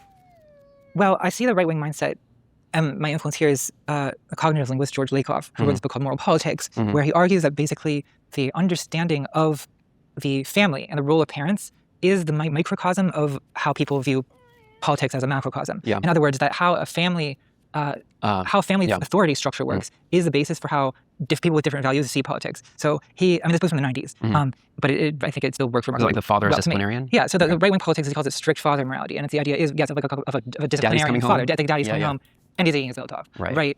And that is, the way that people talk about Trump on the right is like, you don't have to be Freud to notice that, because they just say it. They call him daddy. Yeah, they post memes about it. And I think that he refers to the liberal value system as nurturant parent morality. So the idea is that like the role of a parent or of a government is to nurture, to be compassionate, to provide, to the social democratic welfare state. Social democratic welfare state. Well, the social democratic welfare state is mommy politics. The nanny state. Yeah, it's a nanny state, mommy state in a way, right? And like Lakoff, he wants to insist that, of course, like men can be the nurturer as well. But I think it retains its gendered coding, right? And I think a lot of the way that you see people respond very differently to the Democratic Party as opposed to the Republican Party has to do with the way that like the Republican Party is kind of their daddy, and so the expectations of how they act or how they're supposed to act are sort of daddy expectations. Again, we're assuming somewhat a traditional conservative family model. I think that like when Trump does authoritarian things or like cruel things or disciplinarian things, no one's surprised. Maybe people aren't even offended because it's sort of like, well, that's what he's supposed to do. But I think the sort of moral bar is much higher for liberals because liberals are supposed to be mommy, and if mommy's not taking care of me, she's failing. Do you? What's your thought on this book? Do you agree with his thesis? I think it's for them. I think for the most part I do agree with it. Okay. Yeah, there's like certain details I think I would question. Like, this I think feels out of date to me. There's a period where he analyzes the like Bill Clinton Monica Lewinsky scandal, and he suggests that like the Republican like horror with which they regard this has to do with sexual morality being tightly controlled under daddy politics, where I'm not sure that's true because of the way that Donald Trump's like sexual libertinism is completely disregarded on the right. And so I think there's actually something like the divine right of kings at play almost, where like Trump is so high a daddy that like the law does not apply to him. That's right. In fact, it's partly his ability to transgress the law that gives him his power. Right. Is that he makes a law but he does not follow the law. That's real power. Yeah, that's real power. It's like incest among the pharaohs or whatever, right? Like the morality and the law does not apply to you. Above it. Might makes right. Speaking way. Right. Let me ask you though, so this framing of like the father as retribution, the punishing disciplinarian father, that's the kind of masculine interpretation of politics, and then the nurturing mother, which is the social democratic welfare state. This is my own hobby horse, but I cannot get past the idea that at the heyday of social democracy, like men were predominant in the labor force. We had these masculine jobs where people worked in things that were heavy. You had to sell your muscle power. So how do we square this like philosophical interpretation that social democracy is feminine if like the back of labor upon which it was built was like guys lifting heavy stuff on an assembly line? Yes. Well, I think that it has to do with because I think that the nurturant parent politics is not inherently feminine in and of itself. It specifically has to do with the role of the state, which is sort of feminine. I would have to think more about like the sort of like masculine connotations of labor movements and how that squares with mommy politics, nurturant parent morality. It's an interesting question because I do think that there are people on the left who are doing some like they're doing some version of daddy politics, I think, actually. Who would those people be? There's people who I feel have an implicit preference for a sort of strong masculine leader. You see this with like, say, like Stalinists. I don't know how many Stalinists we really have. I don't know how big of a problem this is. I think it's more of a problem than it used to be, actually. But it's more of a problem I think that part of the appeal of, it's like the this is such a fringe organization. I don't know if I even want to give it the attention. But like, I'll bleep it. I know. I knew who you're going to bring up. Yeah. Like these people are desperately trying to get on the show. That is left. Like I get every week I get something from them. Yeah. I would consider that left daddy politics. Right? Yeah. Is it left? It's something. Well, we could argue it's not left. Yeah, right. yeah. It's populist. Right. Populist is not the same as left. Yeah. It's not the left that I adjacent, want anything to do with. Yeah. But they are. I mean, I guess people call it like Red-Brown Alliance or something. True. But yeah, I mean, I think to be mommy politics, you also kind of have to admit at least some level of feminism, which I don't think they do. But I also think that, like, I don't know, even more mainstream right political commentary, I feel like the audience is often men. Yes, yeah, right? Overwhelmingly, yeah. And I think that there's a gendered element to the kinds of, well, let's take, for example, like what has become a big part of political discourse on the left is this kind of constant tribal infighting of libs versus leftists, right? Or liberals versus leftists, which, okay, you can define that in philosophical terms, like where like liberalism is in the tradition of John Locke and John Rawls, and it believes in rights and this kind of stuff, whereas leftism is in the tradition of Karl Marx, and it believes in abolishing capitalism. Yes. Okay, we all know that. But like in practice, what it is in online spaces is tribal affiliation. Yes. Right? Like, I guess I've recently been vocal about characterizing myself as lib, more or less embracing like a thing that people have used as a slur for me for years. But I think I think that when I say I'm a lib, I'm really talking about tribal affiliation, meaning that I am passionate about voting for Democrats in presidential elections. That seems to be the main point of contention that I have with the more explicitly leftist, not liberal tribe, where, and I guess I find the leftist, not liberal tribe is not exclusively male, but I think it is it does lean masculine. And whereas the Democratic Party is like women are kind of the backbone of the Democratic Party. And I think people sense that. I think a lot of it's especially difficult with young men, because I think a lot of young men are horrified by the possibility of belonging to a coalition wide enough to include their mother. Like, I mean, I do think that's part of it, right? Like, it's like a scene as so like cringe and chuggy, or whatever word we're using now. I don't think men ever said chuggy, but there's like 2 years where Gen Z women said it, and then the New York Times wrote an article about it, and then that killed it. But it's not the whole like radical chic thing is like tarnished when your mom in her minivan shows up. Sure. And I think that people like Hillary Clinton and Kamala Harris sort of remind you of your mom, and it's just like, I don't want to. I mean, that's like the feeling I get from talking to a lot of like young men about politics. Because they scold. Yeah, right. It's seen as a scolding. Yeah. Right. And that's the flip side of the mommy state. Right. Is that the authoritarian woman, or the authoritative woman? Not even authoritarian. Woman in authority is seen as maternal and therefore threatening to men who have not resolved that conflict with the sort of looming figure of their mother. And so I think that a guy like Hassan is appealing because he's like manly, and he, I think, scratches an itch for a lot of young men that's not dissimilar to what the more right-wing, sinister manosphere influencers They want to be attractive and muscular and successful. And they want a daddy to tell them how to be a man.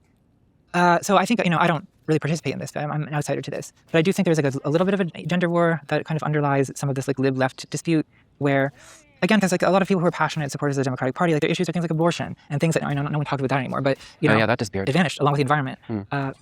We're working our way up. We got a few important things on the docket. But I do think that I don't know. I do get frustrated by it. I admit. I mean, I realize I'm speaking before a hypothetical, probably largely male audience here. Probably like 80% male. Probably 80%. Yeah. But like I don't disparage the idea that it's important to communicate to men, or that male loneliness, for example, is something important to consider, or that the Democratic Party even needs to consider how it attracts men, since it doesn't seem to struggle with attracting women. But I admit that, like, for whatever it's worth for people listening, I do think that I get frustrated sometimes by, are women lonely? Like, I don't know. No one asked. No one cares. Like, I find that the idea that like men are the people who matter to be sort of like this like underlying insult that gets sort of tedious. I'm sure I'm not the only one who feels this way, but I feel like it's hard to voice that without making men feel threatened, since they already feel so intimidated by the kind of oppressive mommy Democratic Party. This is a little bit in the weeds, but I'm not going to recall the numbers off the top of my head, so people can fact check me in the comments if I'm wrong about this, but young men swing like 11 points towards the Republican Party in 2024. That spurs this whole like media arc of talking about the political sentiments of young men, how to influence them, the podcast election, all of this other stuff. I've got a ton of questions about that we'll get to in a moment. But if you look at the swing in the same age bracket, I forget exactly what it is, like 18 to 24 or something like that, young women swing like 6 or 7 points. So it's actually a pretty marginal difference. Yeah. And so my thought was that rather than construing, most importantly, you have the working class that swung towards the Republicans, and then you have young people that are being proletarianized at a faster rate than people who are older than them. And so the actual narrative, what the data indicates, is that the working class is voting for the right-wing nationalist parties, and then young people, particularly men, but also women, are shifting incrementally in that direction. And so the media narrative around winning the hearts and minds of young men was a way to kind of like ignore the labor question, which is actually the fundamental driver of this anomaly. That's my own hobby horse to bring to this thing, but I think it's a fair question to ask, like, are young women lonely as well? There may be some statistics at which young men are more atomized.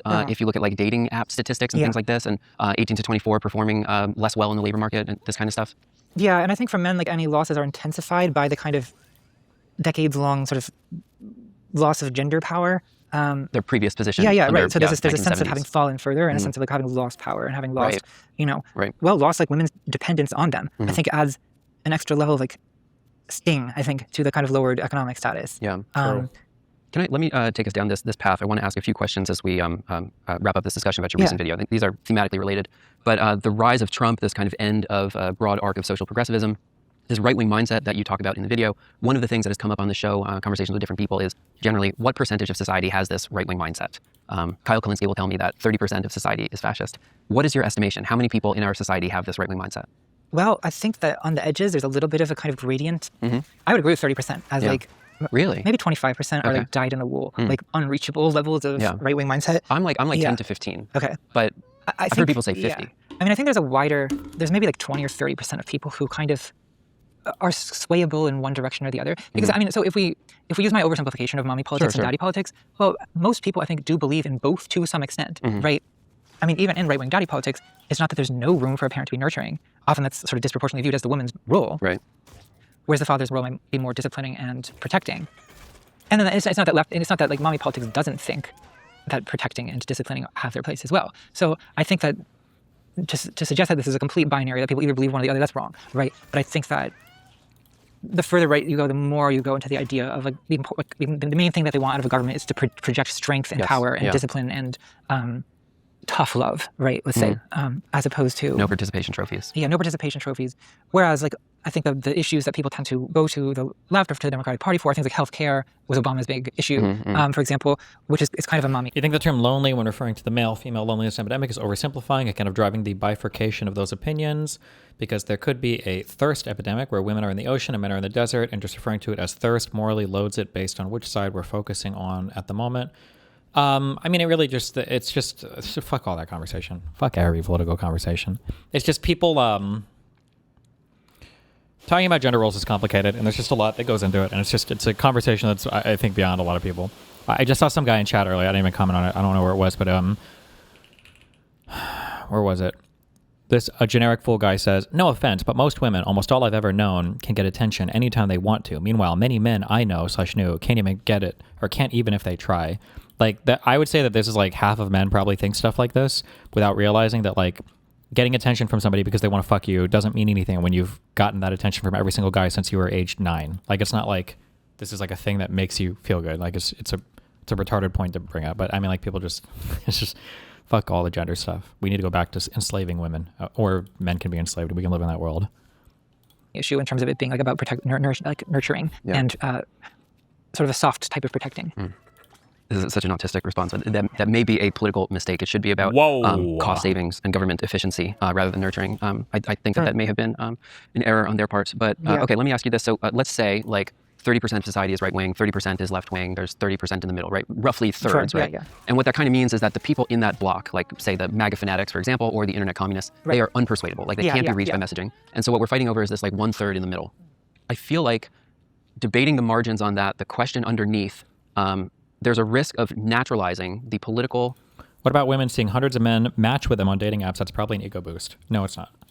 Leanings and affiliations of people now, whereas compared to the heyday of social democracy in the 1970s, should we also assume that 30% of people were fascist? Because there is like an arc of historical progression and development here, right? There was a kind of rule-based order at one point in global history. The end of history, the kind of prevailing of liberal democracy, at which people would be accountable to this international system of rules.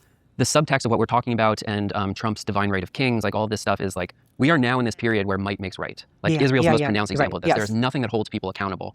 And so retribution and kind of the underlying theme of this video, I think, is also like Locke and all the people you mentioned before, like their philosophy is kind of unraveling under just like the brutal, like a kind of like Hobbesian application of strength and military might, like rule by the sword, right? He has some kind of quote of like, society can only administer these rules such that it can enforce by the sword.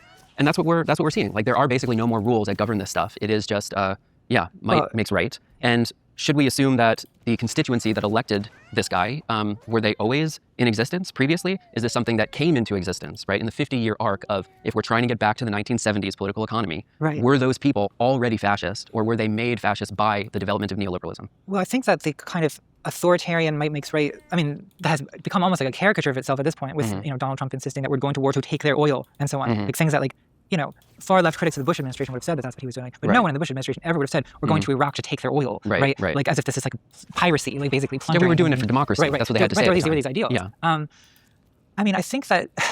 I mean, going back to the 70s, going back to the Cold War, when I think we got a new Cold War. Well, yeah. But like the right at the time, I think did sort of have this kind of macho stance about the Soviet Union. But domestically, they were still more, they were much less authoritarian domestically, right? Or there was still a sense of like, I think Lakoff even suggests that during the Cold War, you often got like, there's this period where you had further right presidents and further left Congress, as if like almost like the executive is daddy and the legislative is mommy. Okay. And I just think that that tendency of the need to like project constant like strength and power and discipline and menace, I feel that used to have a more specific target that was outside the country. I mean, it was in Vietnam or in Russia or in so like that is not necessarily new, right? Is China a sufficient enemy to have now that coalition could come back into existence? China is certainly an enemy now, but I do think that one reason for the extent of like enemy within kind of fascist scapegoating and punishing, I think that probably is in some part the result of like the average person's experience of sort of economic loss. Or there's a strong sense of this being like sort of a zero sum, and like my wealth has been taken from me by immigrants, or for example, it's like is a kind of suggestion that is being put forward to justify rounding up immigrants and putting them in alligator Alcatraz, right? Like, so I do think that aspect may well be the result of like Reagan, and because I think Reagan started the tendency that has metastasized into what it's become. That was the coup that transformed the world. I mean, in some ways that was also, like, in some ways you could say that was a backlash to like 60s counterculture, the moral majority, right? And sort of anxiety also about the collapse of order and the decay of social norms, I think led a lot of, to a religious right revival, for example, in the late 70s and in the 80s. That I think is the kind of predecessor to this. Like the question is, how has it become like so obscene and transgressive? That's the new part for Trump, I think. Are online politics and real politics becoming the same thing? Yes. I mean, to a large extent. I mean, I've thought that for a long time. I've thought that since the 2010s. I think there's like some limits to it, in that there does remain like sections of online politics that are very online. As we say, like, I think that unfortunately a lot of leftist politics doesn't seem to translate into like ballot behavior. And I'm always harping on this, but like I do think it matters. And if leftist politics becomes basically like a niche subculture of the internet, then I kind of do question the utility of that. Unless it's so like entertaining or intellectually rewarding in its own right that it justifies itself, which maybe it sometimes does. But if you think that you're doing politics, I think it should translate into political action, right? But I do think that it's pretty hard to deny at this point that political commentary that happens online needs to be taken extremely seriously, right? I mean, this does seem to be the main way people get information. It's a big deal. It's not maybe to just run like the kind of counter argument on the political hipsterdom of the left. Speaking of hipsters, I was thinking about MGMT, for example, of like a band that basically got through in this early period of social media that was like hipster culture, but now it's in like car commercials. I hear it in the grocery store. Is there some type of, just to check our work here, is there some type of left-wing subculture that could be, birthed in the gutter of the internet that actually does have a scalable narrative that could reach the 77 million people we need to convince in a national election? I think so. I think probably. It's possible. Yeah, I mean, I think the people who were there in the original scene would, of course, reject what it became, but so what? Right. Like, we don't need them anymore. We got everybody else. Correct. Right. And I mean, I think that is what success would look like. I think people who have the hipster mindset are allergic to success. They don't want it. But in spite of that, they can still be useful. Right. If they're able to generate ideas and discourses that are infectious in that way. If people actually want them.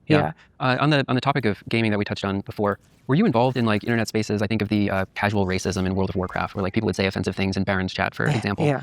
Did you see those things growing up? Were you familiar with those cultures, and what set off the alarm bells versus what was like a dismissible part of the attention dynamics in a message board thread, for example? Yeah, I mean, I was never like a huge so all the stuff I kind of experienced in a very like peripheral way. My brothers were big World of Warcraft players, so I saw it from that. For me, was like drawn into a lot of this by morbid curiosity. Like I said, like that was the appeal of 4chan to me. I never enjoyed 4chan or felt like I wanted to be there, but I would go there because of like I don't know. There's that kind of dark voyeurism that I've always been attracted to. Of like, look at what is going on here. Like the like, or like even the incel subculture has been like fascinating to me. Like I just want to spectate like the dysfunction of it and the cruelty of it is interesting. And also just like, I just kind of love bizarre language. Like especially the weird ways that like looks maxers talk, for example. I just like am entranced by this. Like the weird vocabularies is like poetry, deranged poetry. So I feel like I like curate that. Like negative cancel tilt, this kind of thing? Yeah. Negative cancel tilt. Just the fixations. That's like, I just think I love that. I mean, I don't love it. They should stop. But while they're doing it, I'm going to at least allow myself to like be entertained by it. Yeah. This is I don't know if this is like a personality flaw, but like my instinct with this stuff, like the looks maxing stuff, is obviously like in the media in the last few weeks and months. But the posture that I think is important to take on this stuff is like it's trending for a reason. Yeah. Trending for a reason because most people like it. So I feel like it's a failure on our part about messaging if we take this oppositional stance. Yeah. And so I'm kind of tempted to credit to the Horseshoe Theory podcast. They did an episode about the black pill and looks maxing. But this guy Henry, who was their intern, gave an incredible performance on this episode, was saying that this black pill looks maxing, hyperfixation on like the degree of your canthal tilt and this kind of shit in your jaw and your masseter muscles and everything else was men realizing what it's like to be a woman for the first time, that they become hyper conscious of their own appearance. And I felt like that's actually a better posture than to be like, well, men shouldn't try to be attractive. They shouldn't try to exercise. Like you should be ugly and out of shape. Yeah. And actually that's the left-wing progressive position. Right. Well, I do feel like some like kind of evil shot in Freud a little bit as seeing like men impose what has been imposed on women, impose it on themselves for seemingly no reason. I don't think it's for no reason. I mean, I think it's the product of technology. Right? I mean, I think everyone's the looks maxing. A woman would never come up with the term looks maxing, but like that is what women have done for centuries, right? Because it's sort of what's expected of women socially. It has not been what's expected of men. But I think the fact that we all carry around phones with a camera in them, and that digital culture is so visual and it's so based on image and avatar. Like I think that how many times in a year is like a 22-year-old photographed these days compared to 20 years ago? I mean, it has to be orders of magnitude. Like I think that there's kind of an unprecedented ability to create images of yourself. I think that I've kind of have my own sort of derangements that I've had to overcome a little bit from just the fact of being on camera all the time and like having to look at my own face all the time. It's kind of weird and not normal to have like that much time. But I think that it's been interesting to see men develop their own specific types of neurosis about this. Sometimes, well, and it's gotten to the extreme point of like what's hard to believe is not parody, in the case of like clavicular and smashing your face with a hammer, maxing, whatever it is. Bone mashing. Bone smashing, bone, whatever it is. Bone smashing, I'm pretty sure that's not real. On the topic of niche internet subculture, hater, doubter. In your conspiracy video, which is one of my favorite of your works, you talk briefly about Pizzagate. How are you feeling post Epstein Files release? A lot of people ask me that. Obviously a lot of people have confronted me with the suggestion that like my conspiracy video had been completely proven wrong by the release of the Epstein Files. Okay. I really don't agree with that at all. I think shit. that. Well, first of all, a lot of Epstein Files were already released before I made that video. So, but I think that the fact that people see the Epstein Files as a vindication of Pizzagate is like, I feel that it illustrates things I was talking about in that video. So just the fact that like a real conspiracy or real scandals will be continuously and forever overlooked by conspiracy theorists because what drives them is the urge to discover the unknown or the hidden or the secret. That's why the fixation is. Do you think it's more radical, Hassan or Fuentes? I don't know. These guys are super radical on totally different ends of the political spectrum. I don't even know how you would compare the two. Secret societies. So it's a hard one. What does the Epstein Files reveal? It reveals that a lot of very powerful men do in fact conspire with each other to participate in a kind of sex trafficking, right? Sometimes involving minors. That doesn't surprise me at all. Actually, I mean that's not even slightly surprising to me. I'll say I'm a little surprised maybe by how coordinated it is. Like the fact that so many men from so many different like I don't know if I want to go into specifics, but like even like someone who was like I used to be involved in like atheist and skeptic communities. Many of the most high profile men, which feminists in those communities have been complaining about for well over a decade, turn out to have had personal correspondences with Jeffrey Epstein. Where they're asking for advice on how to manage these accusations of public sexual misconduct, which is like. It is like a Jeffrey Epstein being a main character to a greater extent than I expected. I agree. I am somewhat surprised by like how omnipresent Jeffrey Epstein is in seemingly everyone's emails. But I also think that Pizzagate is wrong, right? All of their central claims are wrong, right? Pizzagate is not the claim that some powerful people somewhere are having sex with minors. There's no basement. There's no basement. Yeah. Okay. There's no. That we know as far as I can tell, there's no rituals even. There's no, and the fact that if you look at conspiracy spaces in the wake of the Epstein Files being released, they are still going through Epstein's emails, searching for the word pizza. And it's like, guys, like he's just talking about sex trafficking in the email. Right there. Like, why is he? But they need it to be about pizza because that's the code. Yeah, that's the decoding activity of the conspiracy theorist. An obvious open conspiracy is not interesting because it's not secret. So. And I discussed that in the video, right? I mean, I talked about like, the Access Hollywood tape and how Trump had more or less publicly confessed to was sexually assaulting women and no one seemed to care that much. Yeah, well, adult women. Yeah, adult women, yeah. But I don't know, also his Miss Teen USA pageant where he talked about walking into the locker room. I mean, and I think also like there's like in the same way there's cultural amnesia about the popularity of the Iraq War, I also think there's cultural amnesia about how normal it used to be for adult men to Holy fucking DGGer based true. Sexually attracted to teenagers. I mean, and to use positions of power to fuck them or rape them or use them for promoting them or whatever else, the countdown to the Olsen. I think that's because the whole Me Too era got hijacked in like 2 years from men in power that would literally gatekeep women out of jobs in exchange for sex, if we say generously. And then that got basically translated into I had a bad date with a guy. This is how it was basically the equivalent of rape. Twins being legal, or Emma Watson or Natalie Portman, or it was very normal. I mean, like in 2010, I think it was like r/jailbait was voted like the subreddit of the year. Really? Maybe even 2008. It was early, but like I feel like there was this time when, and again, everyone seems to forget like that around the time that Epstein was first convicted in 2008, like adult men dating underage women was kind of considered like kinky or whatever, but it was not seen like with the level of abhorrence that it is now. We're seen as monstrous. It was career upward mobility to date a powerful older man. But I mean, that was adult women for like, but even like Jerry Seinfeld dated a 17-year-old, and like, Kid Rock wrote songs about how he liked to do statutory rape. Ted Nugent wrote a song about being attracted to a 13-year-old. Like, this has kind of been like deleted from the cultural memory, but I remember it. I don't know. And I'm not saying any of this to like excuse Jeffrey Epstein. It's just that I'm not surprised by this. And I think that some of the function of this like satanic ritual, eyes wide shut vision of what Epstein is has to do with a kind of distancing from what he was doing, right? In other words, I feel like people... The trafficking? Well, the trafficking... As in, she's so fucking correct. As in, Epstein is such a uniquely abhorrent, terrible, crazy, disgusting figure, and somehow by additionally condemning him and his behavior, it distances you from the fact that actually this type of, systematized abuse of younger women was kind of just always part of history and society and the way that men and women engaged with each other. But if we like really come down on Epstein, we can pretend that wasn't kind of sort of always the case. Trafficking, and also just like the fact of like an adult men interested in teenage girls is made into this like exotic satanic thing that is like unrecognizable from anything that could go on in our schools and churches and our whole society is based on it. Yeah, when it's actually extremely widespread, and it's not just confined to the elites, right? I mean, the elites certainly have their version of it, and their power enables them to prolifically engage in sexual abuse, maybe in a way that would be more difficult for people who do not have that level of power and ability to like escape to islands and so on, right? Right. But and I think Epstein is probably fairly close to the top of the list of prolific sex abusers, right? Like in terms of the scope of what he was doing, hopefully, and the number of other people involved. Maybe like second to Caligula. Yeah, second to Caligula. Yeah, it's I mean, it's like historic, right? But he's on the ladder for this, a little bit of a tangent. But do you remember in the atheist community in like, this was probably 2011 or something, there was a precursor to Gamergate. Elevator that Gate. was, what was it? Elevator Gate. Elevator Gate, yeah. Was it Dawkins in an elevator with another woman who was speaking at the conference? It was Rebecca Watson was the woman. Oh my God. Oh, is this the USB dongle joke? Oh my God, this was so fucking stupid if that's what they're talking about. Oh my God. Okay. And she posted this vlog after an atheist conference in which she described having been approached by a man. Wait, nope, never mind, different thing. Who... Never mind. Oh, she didn't name him. No, she didn't name him. Who like made an advance, in an elevator. I think asked her to come into his room for coffee, and she made a vlog where she said, like, guys, don't do that. Like, no woman wants to be sexually solicited by a stranger in an elevator. The backlash against that was extreme. Richard Dawkins wrote this like comment about... What is the dongle thing? There was like some engineering conference, and I think two guys were sitting next to themselves, and they were talking about USB dongles or something, and one guy made a joke about like, oh, my USB dongle or something like that. And I think a woman behind them overheard it, and I think she tweeted out a picture of both of them with the comment, they both got fired, I think. She got fired. It just turned into a massive fucking shit show of everything.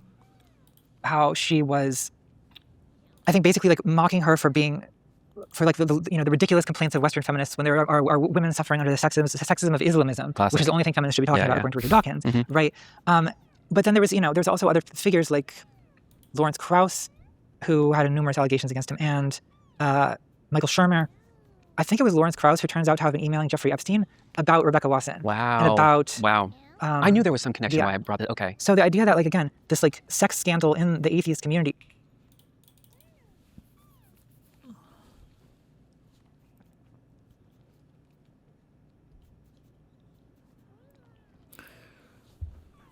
Earlier this week at the PyCon conference, the largest annual gathering for developers using the open source Python programming language, a woman named Adria Richards overheard a joke between two men sitting behind her during a crowded presentation. Richards was offended and took a picture of the two men who were making jokes. She tweeted, "Not cool, jokes about forking repos in a sexual way and big dongles right behind me, #PyCon." She also attached a photo of the two people making the jokes. Richards worked for SendGrid, an email delivery company, as a developer evangelist. She had 10,000 Twitter followers. Because there are so few women in tech, accusations of sexist jokes can be damaging. Her tweet led to one of the people in the photo losing his job. Internet communities, Hacker News, Reddit, and even Anonymous all became involved in the situation, which resulted in an online discussion addressing the tension between the freewheeling boys will be boys atmosphere that has traditionally existed in technology and a modern politically correct atmosphere. For those of you who never heard these terms, blah, blah, blah. I'm pretty sure all three of these people ended up getting... Oh, was it just one of the guys? Or because I see here... in a statement, SendGrid said effective immediately, SendGrid has terminated the employment of Adria Richards. While we generally are sensitive and confidential with respect to employee matters, the situation has taken on a public nature. Did the one guy not get fired? Is he the only one who survived it? Like the men involved in this, who were seen as like, you know, they were widely admired. Yeah, this was like over a decade ago, I think. Yeah. And at the time, it was largely the feminists who were viewed as like these unreasonable nags, like ruining all the fun. But meanwhile, these men were in court having correspondences with Jeffrey Epstein about how to damage control their sexual misconduct accusations. That's the closest thing to like patriarchy being a conspiracy I've ever seen, right? Because in general, I discourage a conspiratorial view of these things. Like patriarchy is not a boardroom of men who conspire against women. It's like a system of structures, right? But there's also a little bit of minor conspiracy. I mean, you've probably got an email thread of men coordinating against women. So there's a little bit of there's a little bit of conspiring going on. Like as well. Right. There's not zero conspiring. Like, to be clear. Do you similarly think of this as like the kind of early historical example of that libertarian to alt-right pipeline that later became subject to so much conversation, that the kind of atheist skeptic libertarian sphere was very close at one point? I was very involved in this. I do know. That's what I'm trying to bring up. I mean, I was 20 years old, so I was I was not a leader of this, but I was a follower. You would attend meetings and things like this? I did. I went to a few like atheist or skeptic meetups. Wow. What was the feeling on the ground there?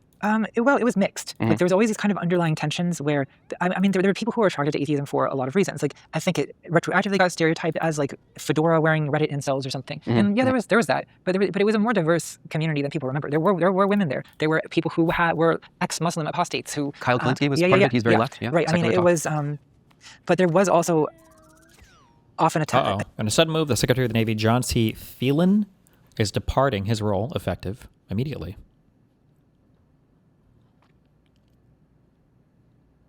Rip.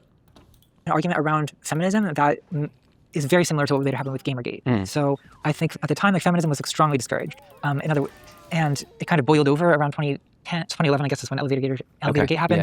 And then 2012, there was this basically schism, atheist schism, right, where people divided based on, there was a faction that wanted to only focus on atheism and skepticism and hating religion and promoting science. And then there was a faction that also wanted to value progressive like social justice issues. Oh, interesting. And there was a conflict, and that kind of basically dissolved the entire community. What was the political leanings of people? Could you categorize them as mostly this or mostly that? I mean, I would say that it initially was like kind of like sort of like left libertarian. I would say it was like the kind of mainstream, with the caveat that there was a very vocal anti-Islamism that kind of shaded into and sometimes fully tipped into outright Islamophobia. But more so anonymous than Ron Paul at that time. Yeah. So Rip Sam Harris. I mean, I would say that it was to the left of Ron Paul. But then I think that the division around, I mean, it basically ran parallel to Gamergate in terms of, I mean, one of the leading atheist YouTubers that I once followed, by 2015, he was making, most of his videos were about Anita Sarkeesian, the games critic, feminist games critic who racking up those. Oh, is this Thunderfoot? Was so well. Wait, Virginia redistricting. Virginia judge blocks redistricting referendum result that boosted Democrats' election hopes.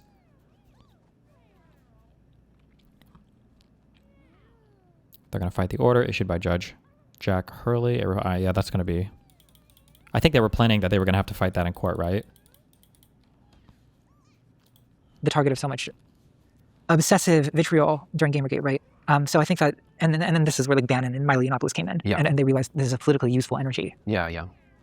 I'm not going to get us in the Christopher Pool. We'll never get out of that rabbit hole. Okay, so I wanted to explore this stuff a little bit because I see a pretty direct lineage from this like YouTube skeptic, atheist, libertarian-ish leaning movement to the constituency that is now this like right-wing populism. It's the same group of people progressing over like 10, 15 years. There's an arc. You can call it a pipeline. You can like watch people move between these successive phases. How has the left changed within that time? We've been talking about this like, let's say 8-year arc. How has the left changed since you started making content? In a lot of ways, there continues to be a fairly devastating fracture that is downwind the 2016 Democratic primary. The long 2016. And that I think that the effects of that are still felt. Bernie, no. I had hoped that it was possible for there to be like a liberal left alliance. By 2024, it came to seem that wasn't possible. This, I think, to me, is a very black-pilling for me, because it seems like it's less possible to make a coalition than I used to. Because I guess in 2017, I had this moment of optimism, right? I had been, full disclosure, I mean, I'm sure that people already know this, but I was like a Hillary Clinton supporter in 2016. I mean, in part, not that I disliked Bernie, I did like him, right? But I thought at the time I'd worked on Obama's campaign in 2012. Whoa, and so I remember just operative. how, like I used to canvass, I used to do phone calls, and just to get people to want, I was like, we're trying to give you healthcare. Yeah. And it was like pulling teeth to get people to be like, blah, blah, but it's socialism, and he's going to make death panels, and it's Islamic communism, and it's, you know what I mean? Like, just, and we're talking about the Affordable Care Act, not at all a radical piece of legislation, right? But like people have been so, like this like anti-socialist strain of American paranoia was so strong that I felt that Bernie Sanders could not win. Then Hillary Clinton lost. And that caused me to rethink things. I was like, well, okay, my intuitions may be wrong because I would not have thought Donald Trump would win. Maybe I was also wrong about Bernie Sanders. And so I kind of moved a bit to the left then and felt like, look, we can maybe have a kind of leftist Democratic Party, and then AOC emerged, and that was very promising in 2018. Then in 2020, of course, Bernie really lost the primary. And I think that I felt like, okay, maybe this is not translating into electoral success so much. And then by 2024, I felt he lost in a fair fight. He didn't get swindled by the DNC. I mean, I also personally think the claims of being swindled by the DNC are somewhat over. Careful. Oh, that's a hot contra take. But yes, most people believe that are on that like far left, even the progressive people. Most people believe that Bernie Sanders got robbed from both elections. The first one because the DNC was explicitly conspiring against him, and he would have won if not for that. And then in the second one, that all of the moderate candidates came together to rig it against poor Bernie. They believe that both of them were stolen. Swindled by the DNC. I mean, I also personally think the claims of him being swindled by the DNC are somewhat overstated. Maybe not swindled, but like at least the institutional power in the DNC was so sizable and potent that the insurgent populist campaign couldn't overcome how much hegemonic power it had. They could pull different levers and get people to show up in South Carolina. Nah, it was simpler than that. Bernie was just never going to win black votes. He just didn't court the right people. The socialist thing was a big turnoff for a lot of Americans. Like that, it's really not more than that, Carolina and this kind of thing. Yeah, I mean, that's definitely true to some extent. I mean, I think I guess I get a little bit annoyed when people overstate that, like, it was rigged against Bernie and that, like, well, Hillary Clinton did win the popular vote by more than 3 million votes. Like, I mean, yes, Hillary Clinton has spent her career building institutional support in the Democratic Party. Bernie Sanders just showed up that year, basically, because he's an independent in Vermont. Right. So you, as you were saying, your politics progressed after that that failure in 2020. But then I kind of got disillusioned with it, especially when it came to 2024, and I felt that it was basically like desperately urgent to vote for Kamala Harris, and I was getting a lot of aggressive pushback on that idea from the left. So I felt kind of politically isolated by feeling that it was important to vote for Kamala Harris. I felt politically isolated in 2024, and now I kind of just don't know what to do, and I've kind of just adopted this sort of stoic, almost like submissive or defeatist attitude towards politics, which I hope that things will improve, though I don't necessarily expect it. I think that there needs, what I see as the main problem on the left is there's this gap between the online leftist podcast sphere and like the liberal middle-aged women who canvass for the Democratic Party. Like, the normie vote? Yeah, the normie vote. But there's like no non-normie vote almost. You're telling me that like people in Middle America are not like Marxist Leninist Maoists? Yes, that is what I'm saying. Huh. I mean, they're not Marxist Leninist. It's news to me because I have a lot of discords. I think that despite the impression that you get in certain online spaces, I think that like Marxist Leninist Maoist ideology is probably off-putting to most American voters. Like, again, maybe things have changed a lot since 2012, but a lot of people felt that the Affordable Care Act was too communist. So, I mean, maybe that's different now. I think it might be. I think it might be. But it's also, I mean, Medicare for All is kind of old news to people now, so we'll see what develops. I wanted to bring this up, though, as referencing in an interview with Riley Grace Rochon, you were talking about a Discord server that you used to run at some point where there was a big factional split that opened up where the conversation was about whether it was racist to be a Marxist Leninist Maoist, and you were like, okay, I'm just turning this thing off. So what portion of the kind of left-wing audience that you acquired within that time kind of caused you to progress in your political views as well? Do you mean, did the audience kind of lead me to? When you see how your work is reflected by the actual audience and you think that, actually, this is not what I was trying to advance, that changes your views and you have to kind of recalibrate. Well, I have been often surprised by how many people become like communists after watching my videos. Because I'm not and have never been a communist. And I don't think that I'm arguing for communism. But What kind of communist? Well, a variety of kinds. But the thing is, like, I've never really considered myself to be on the radical left in terms of the fact that I'm not I mean, what am I? I'm like a social democrat. Like, I'm on the left wing of the Democratic Party. Let's put it that way. Right? So, like, my favorite politicians are people like AOC, like Mamdani. Like, this is where my political allegiance is. Okay. I don't really, I mean, I guess it's very pragmatic, too, because I think that one thing I think is an obstacle to me communicating with a lot of people on the far left is many people on the far left have like strong ideological convictions about what they think is like the ideal type of society. Like, and which to me seems almost like a kind of Plato's Republic activity that they're engaging in. Because to me, like I'm a social democrat. Do I feel like deep allegiance to capitalism? No. Like, but I just live in a society where capitalism is deeply entrenched. So my pragmatic solution to that is like, look, let's make capitalism suck less somewhat, right? I think if I lived in a society where socialism was deeply entrenched, I probably would not be advocating for capitalist revolution. I would be advocating for a less bad form of socialism than Sure. whatever that was. Yeah. You know, maybe we can have a few free markets as a treat, right? You know, like I think it's probably what I would be doing. Like I think that on some level, the kind of non-revolutionary tendency is like a personality thing more than it is an ideological thing for me. Like I think it's not that I think abolishing capitalism is bad for ideological reasons. I just think it's unlikely to occur in my lifetime in the United States. Well, I guess I think of it as like it's alcoholism 101. You've got the serenity to accept the things you cannot change. You have the courage to change what you can, and you have the wisdom to know the difference. So I think we're arguing about, like, you know, the topic of abolishing capitalism. Is this a serenity problem? Is it a courage problem? Is it a wisdom problem? I think a lot of my critics on the left think it's a courage problem. Right? They think that I am a sort of like cowardly sellout lib shit or whatever. Whereas I think that they have a wisdom problem in that they are trying to, or a serenity problem, I'm not sure which. Like they're trying to change a thing that's not going to change, like not realistically in any kind of like short or middle time frame. How do you feel about? So I'm sympathetic to this. That there's actually existing social democracy. There's a Nordic model, and those things are compelling because they work and they're real, and it's not my fantasy utopia. Yeah. But what do you think about? You know, clearly the aspirations of the people who achieve the Nordic model were pointing beyond that. So when is it useful for us to have like maybe less practical politics as a North Star by which we can, you know, incrementally judge our progress towards the society we'd like to see? Well, some level of that is undoubtedly useful. Like I do think that people feel my temperamental like aversion to like utopian thinking is not, you know, is like, probably not the majority viewpoint. I think a lot of people like the idea of like having a very like, you know, a North Star to follow, like something very hopeful and like beautiful to imagine as a future. The fact that I'm annoyed by it is like my problem maybe, but I think that. So I think you're right that yes, it can be helpful to have like an idea of what your ideal would be, so that you can work, you know, what you're working towards, even if you don't ever get there. I guess where I object to the utopian strain, as I see it, is where I feel like it becomes an obstacle, or it becomes a perfect becoming an enemy of the better, right? It becomes an obstacle to progress when any actually achievable goal is seen as not good enough to even be worth bothering with. Right.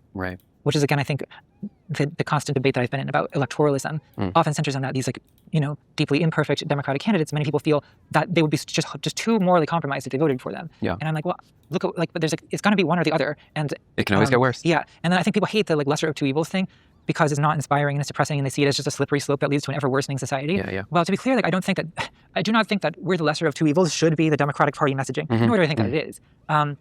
But I think that it is how I think about it, because I just don't.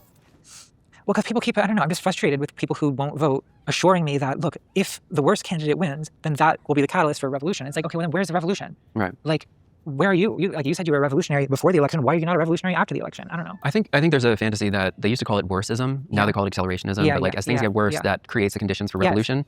And that is like a very kind of comfortable subcultural identity where you don't have to get involved in the messy stuff of politics and be in a coalition with somebody that you don't personally want to hang out with. But the more kind of nitty gritty in the weeds conversation around, you know, there are reasons why social democracy fell to neoliberalism in Europe, and there are kind of global macroeconomic tendency of the rate of profit to fall, like big kind of theoretical conversations that social democracy fell to neoliberalism in Europe. What does that mean? I don't know what he means when he says that. But you know, it gets worse for a reason, and I think that is understandable, but it also has to do with like a lot of math, you know, and that's not very sexy, to be honest. Before I get us totally sidetracked, we've been talking about transformations within the left. We've touched on this a bit before, but how has the right changed in the last, let's say, like long 2016? Well, they've really changed. I think that there was initial resistance to Trump and the Republican Party. I mean, so if you think about like Mitt Romney as a Republican candidate, the Republican Party is an unrecognizable organization compared to what it was, right? I mean, I think that like, I do think that Trump kind of harnessed these energies that were always part of or at least for 50 plus years have been part of the right wing, fall, you know, just of the kind of like libidinal Germany drive of right wing politics. Social democracy was the USSR or what? I don't know. In there. Yeah, it's been in there, but like there's been. Or maybe they're talking about like Margaret Thatcher tier stuff, maybe, I guess. Or and a kind of need to mitigate the like roughest edges of it. So like I always think about this moment in like the 2008 presidential election where some woman at a rally, you know, stands up with a microphone, asks John McCain, like, you know, isn't Obama an Arab? Oh, I remember this. Yeah. And McCain says, no ma'am. Like he's a good family man. Right. Which is a bit of an awkward response. That's incredible. But you know, I think his heart was in the right place. Right. But I think that, you know, that woman now, she can just say that, you know, you can just say that now on the Republican Party. Like totally. And so I think that part of why people on the right like Trump so much is that I see him as like his obscenity and his kind of vulgarity and sadism is experienced by his followers as liberation. Like it's a liberation of like aggressive impulses that they are tired of having to repress. Yeah. In other words, so they view like leftist or like, they view like liberal politeness, political correctness, as I see it, wokeness, as this like basically like phony pretend thing that is this like tedious, insincere form of like politeness that's thrust upon them and that they resent. Right? It's nagging, it's scolding, it's like this, and they sort of don't believe that anyone really believes it. And so Trump is saying what we're all thinking, and that permission to just be openly sadistic is like a massive relief to them, I think. And I think that's part of why they sort of voted to Trump. And there's an interesting paradox with the strict daddy thing, because this is again where I think Lakoff maybe didn't see this coming in the 90s. Is Trump is because of how obscene he is and how transgressive he is in terms of his own personal morality, which basically doesn't exist as far as I can tell. People see that as real because they see decorum and politeness and decency and trying not to be racist and things like that. They see all that as fundamentally fake because we're all sadists, right? And we all hate minorities according to their... They think it was never real. Yeah, it was never real. So Trump has just said it like it is and given us all permission to finally say the things that we've been thinking. The unspeakable truth. So I think that tendency has snowballed into a right where they're now basically... people call it like the based ritual or vice signaling, where like people on the right are basically competing with each other to be as sadistic and offensive as possible to establish their like anti-politically correct cred. Yeah. So you'll do this better than I will. I'm going to try and set up a few things here. We have a lot of conversations online about socialism and revolution and all this stuff. Yeah. We are nowhere near fucking socialism. Socialism we talk about now is social democracy. The thing that is in crisis is liberalism. Yeah. This is a contentious idea. I still believe in teleology that there's this linear sequential progression. Liberalism is now, its very canon is being threatened. You brought up Locke before. There's Rousseau, there's Hobbes. There's kind of different arguments about how this whole thing works. And the new right, what we used to call it before that was the Dark Enlightenment. Yeah. And the position that we find ourselves in now is that the online socialist movement has become so untethered to its roots and its philosophical argumentation that it is literally not able to refute these anti-Enlightenment ideas. And so we come back to, okay, just might is right, and that's all that there was. Yeah. The kind of deeper problem underneath it, so I'm kind of showing my cards here on the podcast. I do not have this figured out. But in advance of sitting down with Francis Fukuyama, I went back, I took that very seriously, and I reread all of his stuff. I reread Locke and Hobbes and Rousseau. And it does really seem I read every like single book before I the degree to which we believed that Enlightenment institutions could set up rules and norms by which people would have to abide, that was backed up by the monopoly on violence that was held by the state. Yes. And now those Enlightenment institutions have become so corrupt that the legitimation of the public, they no longer believe in these institutions. And so you get someone to come along who's just like, all right, might makes right and it's always been that way. So the question that is really uncomfortable for people on the left is to what degree, in this kind of like Hobbes framing of justice is enforced by the public sword, that to what degree do we need to have this kind of might to even enforce those Enlightenment values under which we could have equality? Yeah. And that is so existentially fucking uncomfortable that people would rather create a like fictional communist identity as like a cat character than engage in that conversation and have to deal with like the arc of global development in post-1989. So how do we even begin to approach this and tackle these kind of dark Enlightenment, anti-Enlightenment ideologies? What do we have in our toolkit to push back against these things? Well, the might makes right things that I definitely struggle with, because I do think that, I don't think it's more of a crisis for liberals even than it is for like the people who are on the like Marxist left. Because Marx has always been kind of, there's an element of might makes right in that too, right? Marxist Leninists. Yeah, because they're completely against it. They're like liberal morality, which is even hypocritical. And it is a little bit hypocritical, I mean, inevitably, because there's a level in which might does kind of, well, this is the subtext of a lot of your video. Yeah, might is like the grounds or the possibility of right, to say it in some like really convoluted, like leftist sounding way. But like, I think that something like human rights are possible because the people who have monopoly in violence insist on human rights. Because they have the nukes. Yeah, exactly. It's descriptive, not prescriptive. It just tells you how things are, not how they should be, right? The whole world order is upheld basically by a bunch of countries pointing nuclear weapons at each other. The whole political world map is drawn in blood. Like, no one wants to think about this. I don't want to think about it because it's like, it does like challenge your self-conception as someone who doesn't believe in violence. I think you do have to realize that you sort of do believe in violence. You just you have to decide what kind of violence you believe in. And I think that there's forms of violence that reduce other forms of violence, right? So it's about, I think the honest view is to talk about what types of violence those are. I mean, I think the existence of a state depends on some level of violence, right? Yes. So most of us, I would say, believe in the existence of some kind of state. So we believe in some kind of violence that maintains that order. What I like about democracy, there's a lot of things I hate about democracy. And I feel like I've been encountering a lot of those lately, but I still do like democracy. And one thing I like about it is that it provides a means to change society that doesn't involve like a massive amount of bloodshed. It avoids violence. Yeah. And I mean, even though it is still upheld by, the order is maintained by police and on the inside and the army on the outside. Sweden has police too. Yeah, everyone has police. Like, I think that it's the less violent way of conducting things, right? And for a time, it was possible to change the direction of American government anyway, or many liberal democratic governments, without outright like civil war, right? Well, and now it seems like maybe that's going to get harder if things continue going the way they are. I dread that. Should the left abandon the Enlightenment? No. I don't think that would be a huge mistake. In that, I think human rights are a good idea in particular, right? I think that you can even be, a lot of Western Marxists try to reconcile the two, right? Like the idea is that in some ways Marxism is an extension of the Enlightenment, right? Yes. Like it's just a broadening of the Enlightenment project to recognize this other type of exploitation that wasn't seen as exploitation by the like classical liberal thinkers. And there were socialist Marxist revolutions that cited the Enlightenment and they were part of it. Yeah. Or even like Vietnamese communists, part of the American Revolution. I think that it is a mistake to discard the Enlightenment for a couple of reasons. Like one is that I think human rights are a very good idea that we should hold on to. That even a violent revolution ends with the establishment of a new state, right? And we want that state to maintain some of the Enlightenment project. I should hope, right? I like freedom of speech. I even like freedom of religion, despite its many problems. Cults, for example, right? Like there's a reason why most societies do not have freedom of religion, right? But I still like it. I could explain why if you ask, but most societies, like historically or modernly. I'll just leave it. Do you want to chase that rabbit hole a little bit because there is a kind of parallel between the. Often people will call like Marxist groups cults. Yeah. Like there's these subcultural cults. Well, I think there's a version of Marxism that is in competition with religion, in terms of providing like a kind of massive meta narrative of what Secretary Navy is out. We saw that. Old news. Noob. Loser.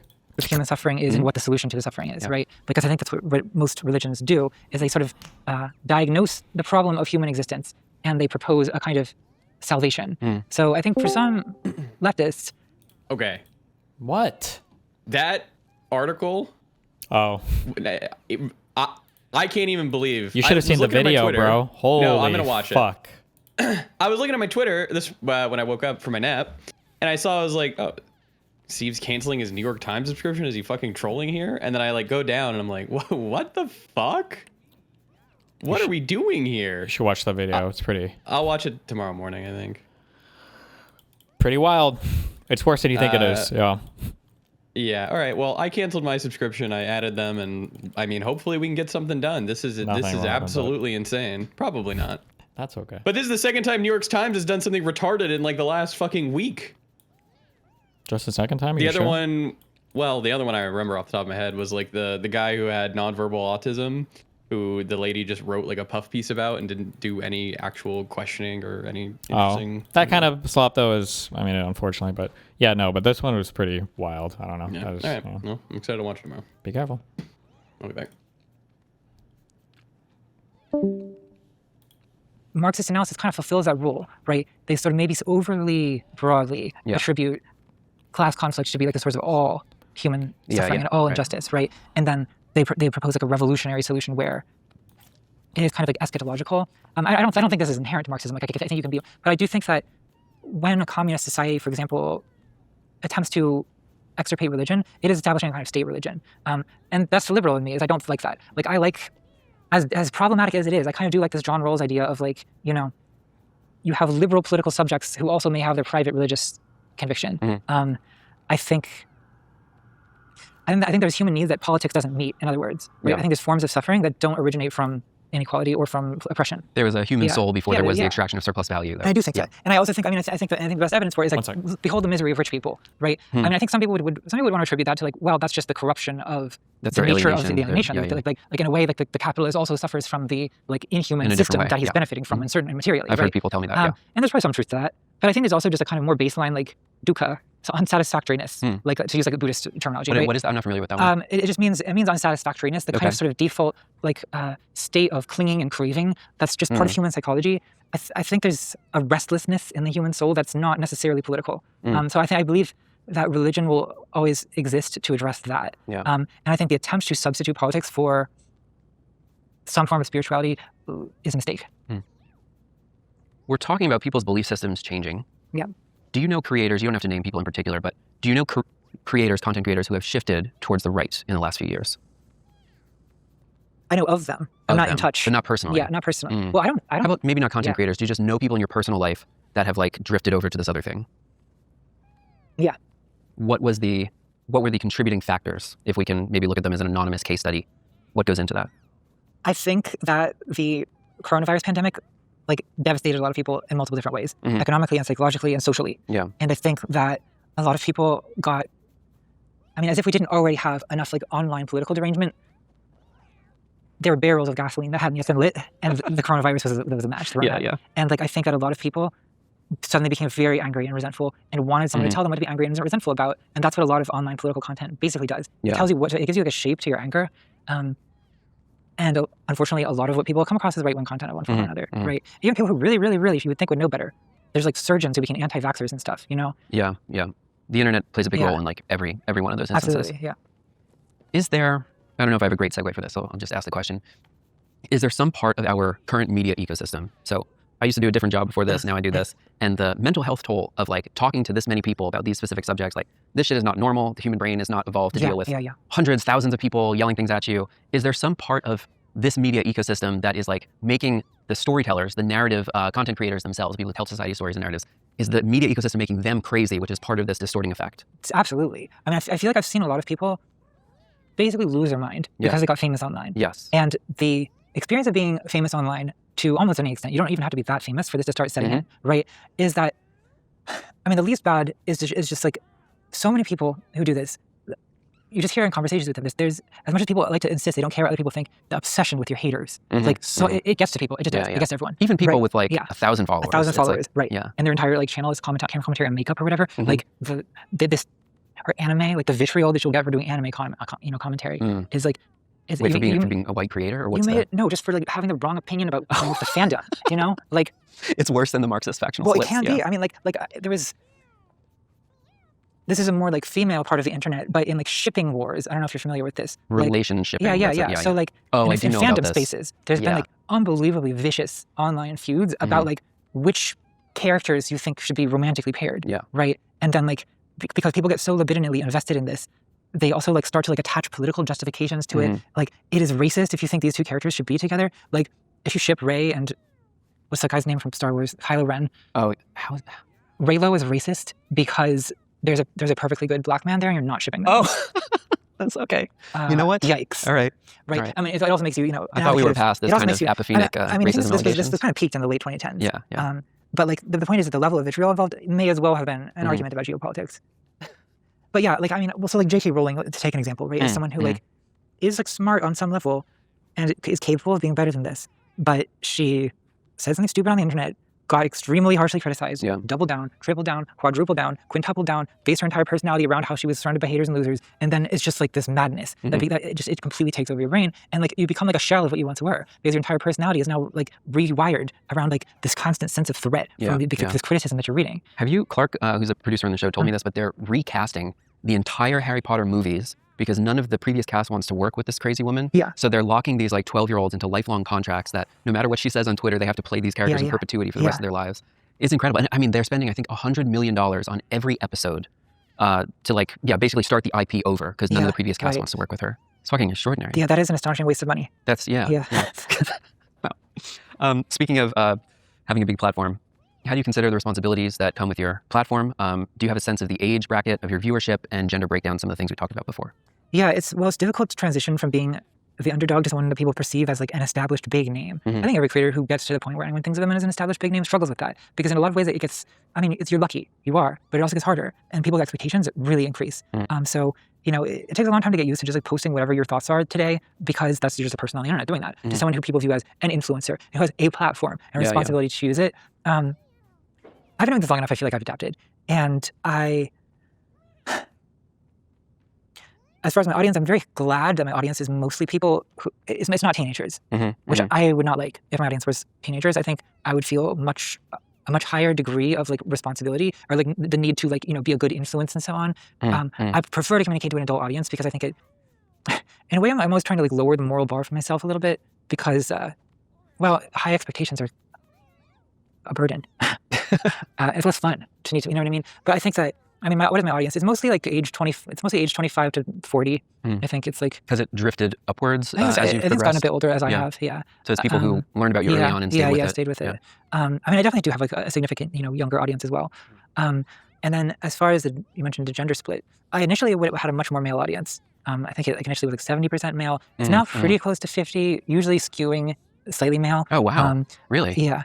I'm sure you know this. That's like very anomalous for For political content, yeah. Political content, but you're also like talking about movies, so there's maybe a genre bleed. I think there was one. I think there was like 1 or 2 months where for the first time ever I had more female audience than male. Unheard of. And it was because I made a video about Twilight. Yeah. But like, or it was a video about feminine sexuality, really. But it was called Twilight, and I think it was a video that I made with a female audience in mind. But yeah, I think that then I made a video about conspiracy theories and a video about horror movies, so it's skewing male again. But yeah, I do think my audience. Did you do that on purpose? Also, you picked like the girl movie and the boy movie back to back. A little bit, exactly. a little bit. I do think that they're both movies that were highly controversial in the 2000s and widely hated, and movies which at the time I hated both of them. And then like kind of like reassessed as an adult and was like, so was this really a good use of energy hating this thing, right? And like wanted to understand this thing that I used to hate, right? And so I think that I do think the Saw video it is in a way the kind of like evil brother of the Twilight video. To watch part 2 of this, I love this guy's random ad break shots. Sykkuno male manipulator fan edit.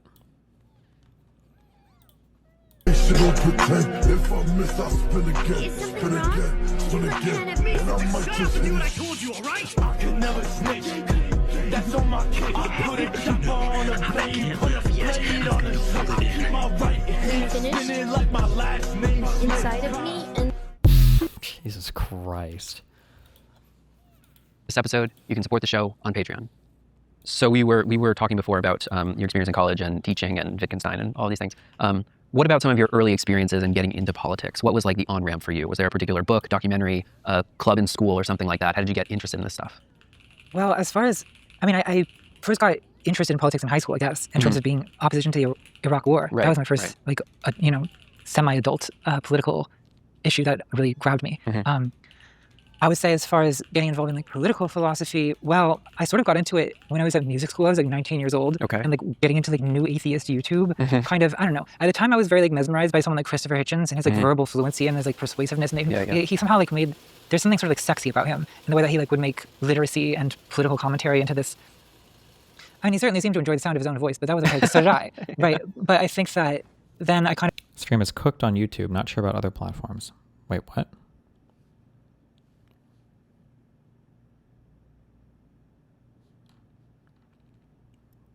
Oh, my data's dropping. I don't know why. I don't know if that's my end or YouTube's end.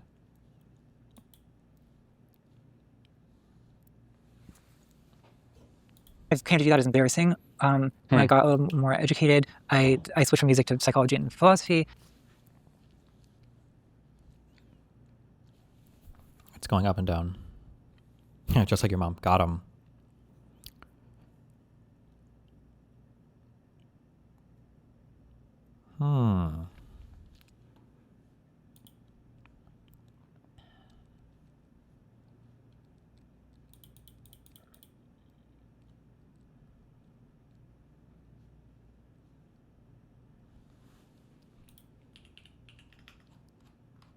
Seems okay on my end. Well, it's not. I can see the data going down. I'm just not sure what the cause is.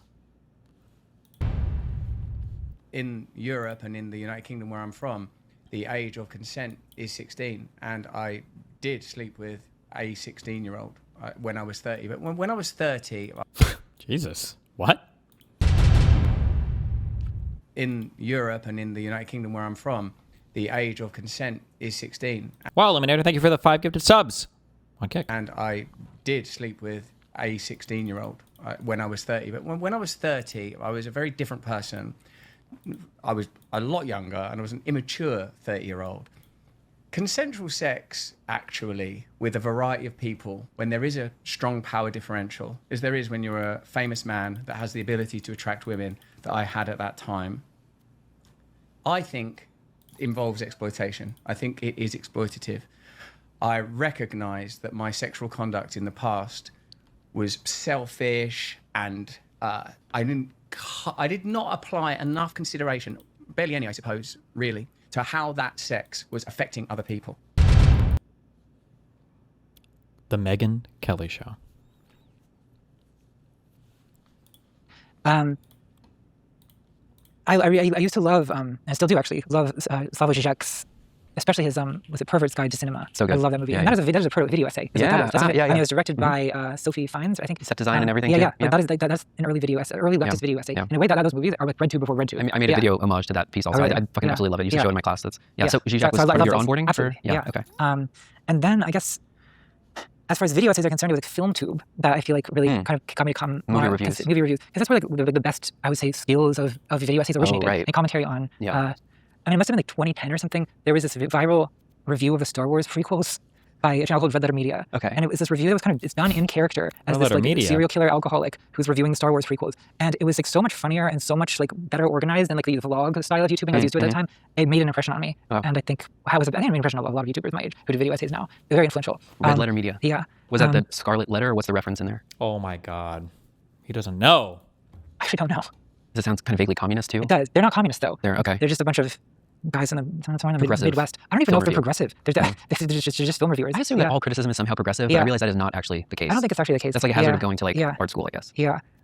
No, I don't think they're especially progressive. In fact, they were sort of like edgy and transgressive in that like they're a little older though, so it wasn't like in a 4chan way. Yeah. It was kind of some of the humor has like aged badly. There was like a running joke about him having like a woman he had abducted locked in the basement. My Steelman interpretation of this is that, so what is the joke with that? I mean, is it misogynistic? Like, yeah. But also, I feel like the joke was kind of like, what is the kind of person that makes a 5-hour review of Star Wars prequels? Wow, The kind of person 5 who has a woman hours. chained in his basement. Yeah. Right? So. Okay. Well, fairly argued. What about following that? So bring us from like 2010 to 2016. Were there other formative influences, maybe in the field of psychology, philosophy, stuff like that? Well, I was as an undergraduate, I got very into critical theory. I got very into, I think I read most of the like major critical theory canon. Are we talking about Frankfurt School? Or Yeah, like Frankfurt School, but also the kind of like, John Berger and Hell yeah. Society of the Spectacle. Contra wishes she had anywhere near the political education background that Hassan had. Shake my head. And Baudrillard and like all that stuff. And philosophy, I mean, I was getting a PhD in Northwestern, which is it's like a kind of continental leaning department that's still sort of grounded in like Anglo-Kantianism, which, if that means anything. Like I probably, if I had stayed, I probably would have ended up doing something on like aesthetics and like Kant and Hegel or something. I have no regrets about not doing that. But yeah, I think, I mean, like I said, the only course I taught as a full professor was this course on Wittgenstein. Yeah. And Wittgenstein to me is kind of an anti-philosopher, the late Wittgenstein anyway. Like in the philosophical investigations, what he's doing is kind of like teaching you like how to stop getting trapped into the puzzle box of philosophy of language, which is kind of a waste of time and a misunderstanding of language, which is, he argues, like based on use. It's not there's like this Platonic tradition in Western philosophy that tries to understand like what is beauty really, what is justice really, and sees words as pointing to a concept, and the concept as something that actually exists. And so Wittgenstein is trying to get you to not see language this way, and see more. So it's kind of anti-philosophy, which also kind of contributed to me not wanting to do philosophy, I think. Oh, really? That's Wittgenstein's gift to me. He saved me from a lifetime of having to do philosophy. Like you killed yourself in the process. Yeah. I was cured. Man, this would be a great transition here for this next question, but I'm going to take a tangent. Okay. How do you feel about this kind of canon, or like, let's call it post-Marxist, Baudrillard, I don't know, Foucault, this kind of thing, the philosophy that is in vogue in the Western Academy? That thing came into prominence at the same time when we saw left-wing intellectuals move into the academy and become like very disconnected from the workers' movement and stuff like this. How do you now reflect on Baudrillard? Was very influential for me. It was like, I think that was one of my first serious, like, oh, I like theory. I think a lot of people have that Artists experience. always like Baudrillard. Who? Artists. Oh, yeah, of course. Yeah. Simulation, this kind of thing. It's great. Great memes as well. But how do you reflect back on that canon now? Like, maybe we can take them as separate topics, like Baudrillard and Foucault, for example, but like, the academic elite has kind of like run wild with these things, and I think applied them unproductively, shall we say, in different occasions. Decades too. Yeah. Well, I guess I've read a lot of Foucault. I've TA'd a class on Foucault. I guess I kind of look back on him as cringe. I guess because to me, I just can't. I can't like get rid of the association with like very serious undergraduates. Yeah. I mean, like in the video about Saw, I talk about how like the reform of the justice system, like all, in some ways the humanitarian angle on that reform is a little bit of a euphemism for like in some ways increasing ability to be more dominating or more controlling, right, through incarceration, through discipline, through. I could have mentioned Foucault. I kind of decided not to because I'm like, oh, do we really need another video essay that mentions discipline and punish? It was, like, it just felt a little bit video essay 101. And to be, it's fine. Like it's fine to be like I used to do that, but I think sometimes you just get tired of. I also just found that like oftentimes I can say the same thing more clearly without mentioning Foucault. Sure. Right. Sure. And so basically, there's sort of like no reason to bring it up except to like signal your elite education, which I see no value in. Well, I sometimes see no value in elite education. I see no value in like the signaling. It's obnoxious. Yeah. Okay, so this would have been my segue. Brilliant. But totally missed the opportunity. My window was gone. Did you ever pill yourself researching a right-wing topic and in the process change your mind on the issue? Like, did I ever go to like shift towards the right-wing position? So, for example, Lee Phillips, author of The People's Republic of Walmart, he is an advocate for nuclear power, and he was originally very green, solar wind, and in the process of researching it to quote debunk it, he then convinced himself that it was actually a much better idea. They say this for right-wing conspiracy researchers and think tanks, that they like put them in the field for 3 to 6 months, but if they do it for too long, there's a hazard of them becoming like influenced by the material that they're supposed to have critical distance from. Yeah, I'm trying to think of an example where that's happened, and I think there's been cases where I sort of concluded that like the current most trendy leftist take on something is wrong. Yeah. Like I think I had this.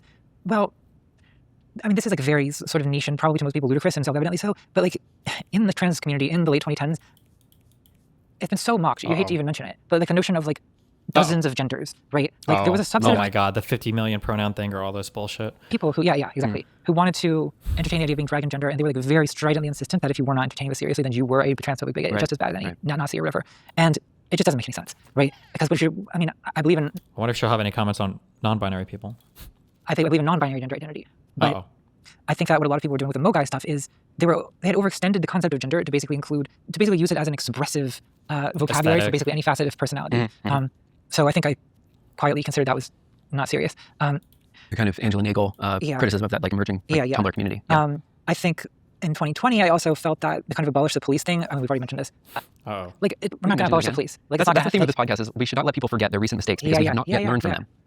Well, I think that it's tough when you're in the moment to, because the thing is like, oftentimes like arguing against the lunatic fringe of your own side does kind of become a prelude to some like rightward trajectory. So you will get a ton of backlash for even suggesting it. But not to interrupt you on this, and you cannot respond to this also, but part of my theorizing this space has been one of the things that leads people down these different politicization pipelines or what have you is that there is no pushback on the most extreme elements. And so what you need to kind of create is like basically a buffer that there is some channel on the left that will push back against the activist fringe that's not representative of the coalition we need to build. And if we don't have that, we're then in Brandolini's law again, where we're basically ceding the people we need to convince to our opponents. Yes, so I think that like it is important to push back against the most extreme wing. And I try to do so gently, but it does cause, it's hard and people get really, really mad. So I never push back on the abolish the police thing because I didn't want to be like a white person doing it. Right. I should have gently pushed back a little bit, but I would have gotten a lot of shit. Yeah. One of the questions that I hear all the time from journalists, and I'm sure that you get this too, is why are people more radical now, and are people more radical now? Like, compared to like the 1920s, for example, the 2020s. Like, do you see this as basically a rising arc that is unprecedented, or is it cyclical, or how do you understand this phenomenon? I say it's cyclical. I mean, in the 70s, like there were like far left groups like bombing things and like kidnapping heiresses and robbing banks. Like, I mean, we don't even have that now. Like, at least I don't know. There's not many militant leftist groups in the U.S. who are doing like not that I know of. Terrorism or bank robberies. Like, I feel like this is not even a thing. So in some ways, I feel like we're maybe like less radical than in the 1970s. Is it more radical than it was in the 2010s or the 2000s or the 90s? Yeah, definitely. Although the 90s had a ton of far-right terrorism. Like, Oklahoma City bombing. You had like right. That's where the militia groups really started. We talked to Andrew Callahan.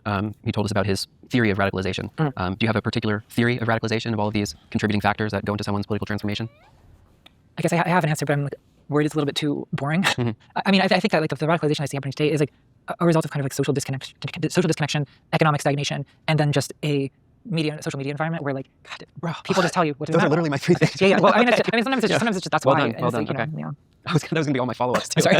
Okay, let's just reiterate. So, economic decline, social atomization, and then the other part was media. Yes, the availability of like alternative media, much of which is kind of radicalizing. Do we need more radical politics now under Trump 2 as compared to Trump 1, for example? Should we on the left in some way get more radical or active in some way? I mean, I think that being more radical ideologically, no. I don't think we do need to be more radical ideologically. I think what we need to do is a little bit more focused on like actions that can really be enacted. Like pragmatic. Yeah, that's what I'm saying. I mean, that's kind of my continuous theme I'm harping on here. But like, I think that becoming a more radical version of Maoism is like Shiny path? It's not helpful. I don't know. I'm not convinced it's helpful anyway. Maybe you can make a counter argument. Maybe people in the comments will make a counter argument. But I see it as being basically kind of almost self-sabotaging to the point where you're sort of like radicalizing yourself into this space where you can't talk to normal people and where your politics are disconnected from any achievable end. So I think like, I know a lot. So my personal thing is like, I think we should be talking about building influence within the Democratic Party and then electing those politicians. Some people don't want to talk about that because they have an extremely strong aversion to the Democrats and they don't. Understandably. Okay, fine. Well, find something else to do. Like there's other things to do, right? Like I am happy to acknowledge that like voting for Democrats is not the only way that you can be politically efficacious. Like I'm aware. There's other ways to organize. There's other ways to protest. There's other ways to unionize, strike. Well, then do those things. You have to kind of log off, I guess, to actually do that. Like consuming media is not praxis, I guess, is what I'm saying. Right, I feel like there's this kind of fandom tendency on the online left where people feel that like by being a part of this online fandom, they are doing activism. But they're basically just very passively consuming media. It's like Spotify stands. It's like let's get the plays up and that means we win the ladder. No, I know. It's exactly. There are examples of like a call to action where you bring people to protest or canvas or something like that. But let's go into theory land here for a moment. So one of the things that I've been thinking about over the last year in particular is that I am still attached to the idea of a vanguard in some way. And I think that we have on the left internalized the laws of social media where everything needs to be made visible. By social media, I mean like Web 2, open internet. Everything needs to be accessible, transparent, made visible.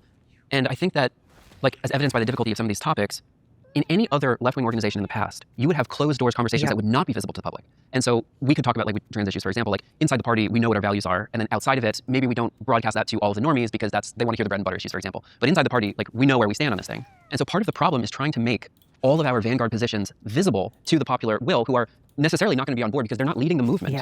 So I feel like we basically like forgot 100 years of socialist education and like internalized the libertarian values of the people who built social media.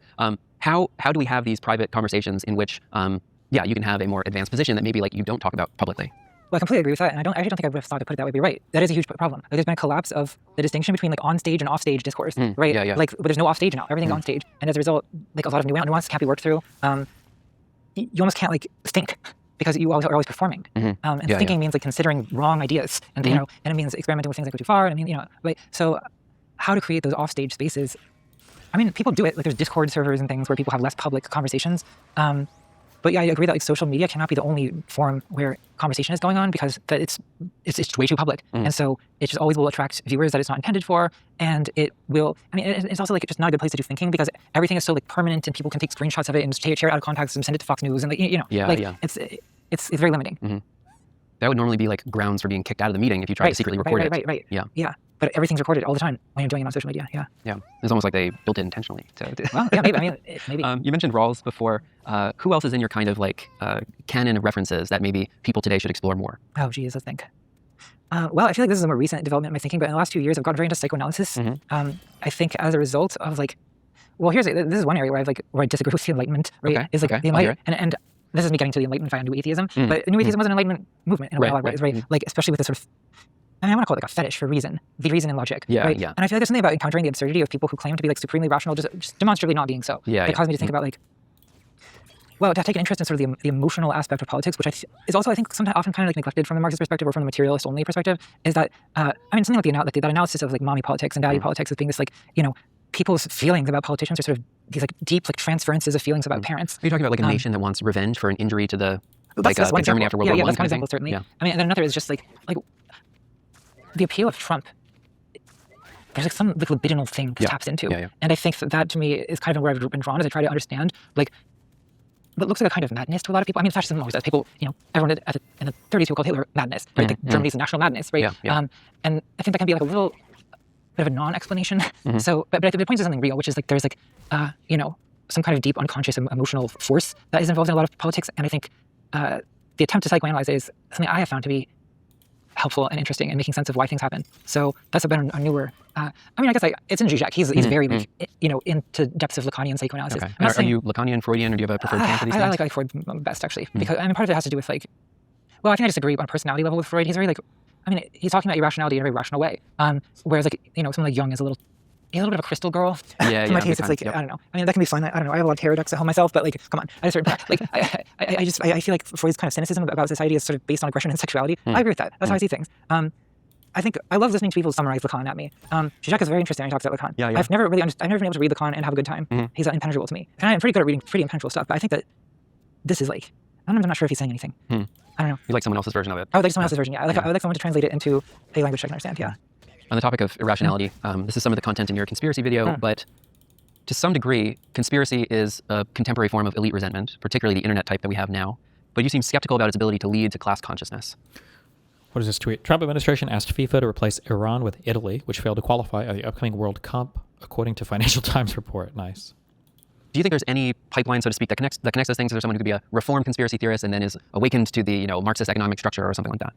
I think that does happen, but I think that conspiracist populism is so compelling to people because I think it's very intuitive, and because it speaks to like the kind of the interpersonal drama that is more intuitive to like most human thinking. Right? Scientific thinking is something you have to kind of be trained in, whereas to understand like plots and intrigues and good versus evil, like that's like children can do that, right?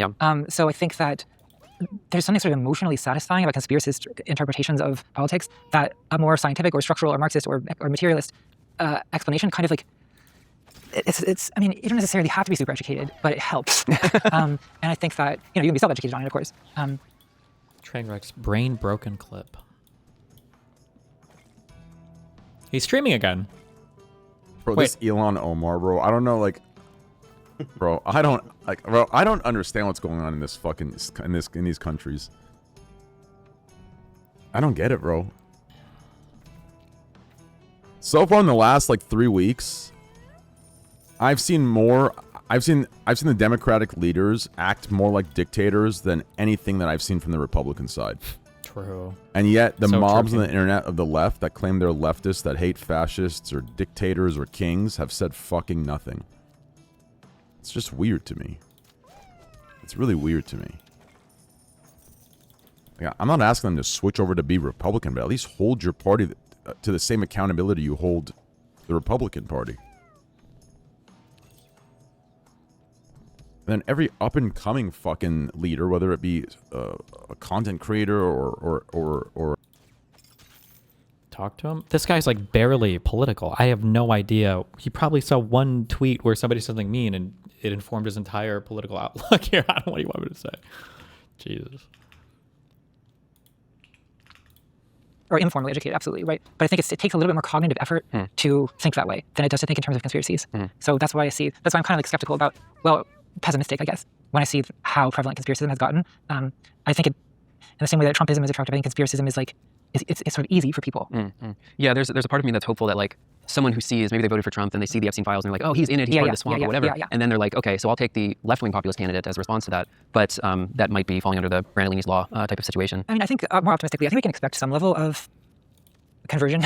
I think especially because, well, Trump is like broke. He's like violated every single thing that people said they wanted him to do. Right? They wanted no wars. Like they wanted prices to go down. And he's systematically violated each of those things. Like, they wanted the Epstein files to be released. He's blocked it. Like it's actually pretty, like you say, impressive. Like almost systematic attempts to refute everything his followers said they wanted. And I think he has a core of supporters who will. We've always been at war with East Asia this, but I think that, there's that middle 30% of people who, for reasons I truly don't even really understand, had this idea of Trump as like someone who would lower prices. And I think Trump benefited from kind of a nostalgia for the pre-pandemic age, where like, even though a lot of the worst of the pandemic happened under Trump's presidency, I think they were able to kind of like retroactively like frame the pandemic as like a Biden thing. And that Biden forced people to get vaccinated. Yeah, Biden forced Operation Warp Speed under Trump. But like, it's amazing how the kind of like conspiracist fear of like the totalitarian enforcement of masks and vaccines. Like, this was attributed to Biden and Fauci, and then Trump, I think. They did it with the infrastructure spending too. That was like Biden's infrastructure spending, not the COVID stimulus that caused like the inflationary effects. It's like amazing. Yeah, and then they had this like Russian invasion of Ukraine and sanctions as well. That resulting in gas prices going up, right? But like, so I mean, I certainly understand nostalgia for before the pandemic. I feel that, but I think that it's not going to work this time because that happened at the very end of Trump's presidency. I don't know. I think Trump is going to kind of lose the middle populists. I really think by the end of his term, I think that's happening. So there's a window here for a more left populist. I agree. Yeah. You say in that video.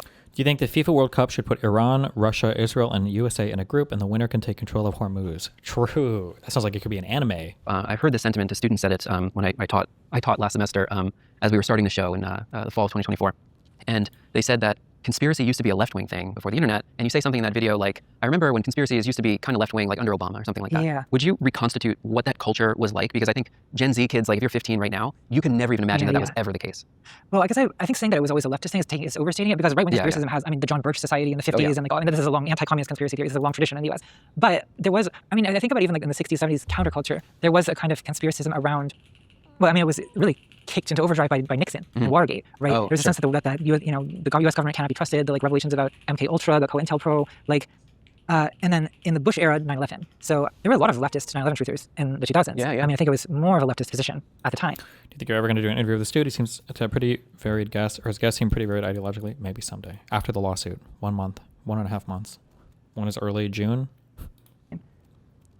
I think that, sort of environmentalist fear of corporations and Monsanto, like much of which is reasonable, right? Also kind of overlapped with a general fear of chemicals, chemtrails, like I think that type of stuff is kind of continuous with anti-vaccination, and even being anti-vax, like was kind of like a California liberal like thing, like it was like Jenny McCarthy and like, I don't know, it was these like Hollywood celebrities who were anti-vax and like it was punchy, whereas now, I mean, how did it become so right-wing? Well, Obama, I guess, I think played some part in it, in that like, I mean, Alex Jones was like, you talked to him on Bridges, but not on his show. He hated Bush, but he really hated Obama. And then I think the kind of general, like, largely like racist anti-Obama backlash that manifested as like Tea Party overlapped with a lot of conspiracism about, and like, ancient tropes were resurrected about like the Federal Reserve having been founded by Rothschilds and because they sunk the Titanic and all this kind of stuff. Like, I remember that after the 2008 financial crisis, like all that stuff was resurrected by, there was a kind of, I guess, anarcho-capitalist conspiracism about. Okay, we get it.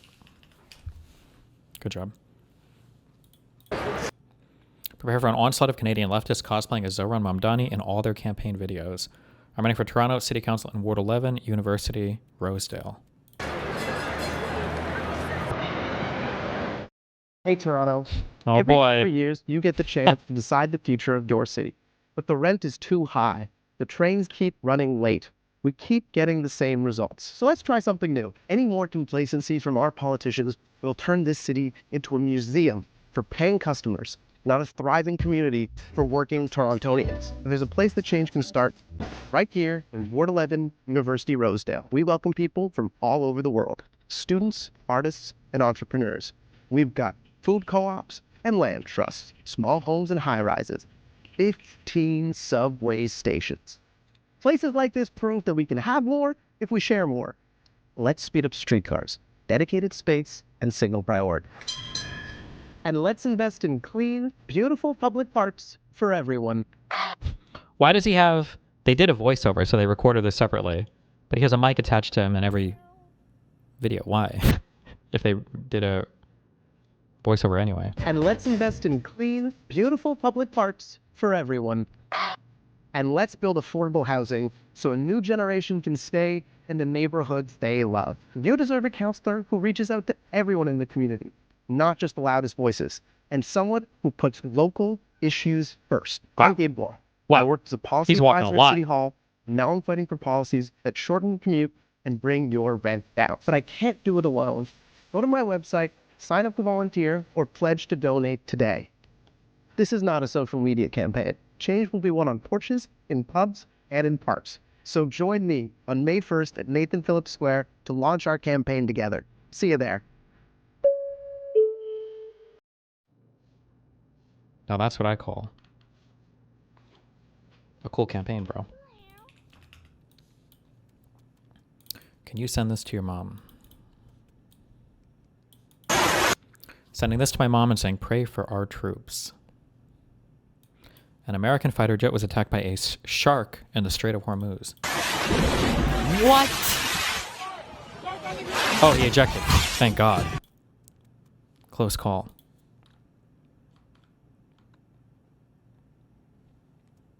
What?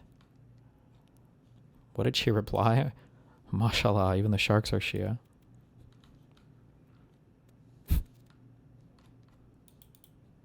%100 real.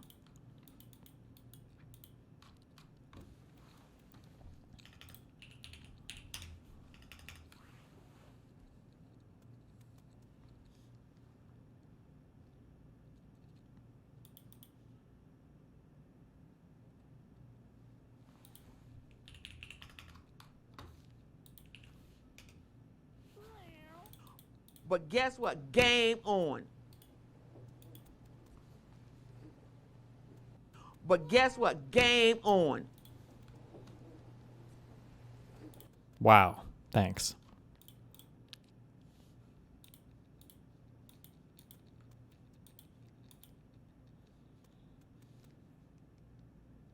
You can end stream now. I'm going to sleep. Thank you so much, Matthew. Okay. I'll be back to full streams on the 24th. I love you. Be careful, don't die. Wait, code knowledge check. 97% vibe coder will fumble during interviews if asked what this is. Function does not equal bigger function inside of another function. Python.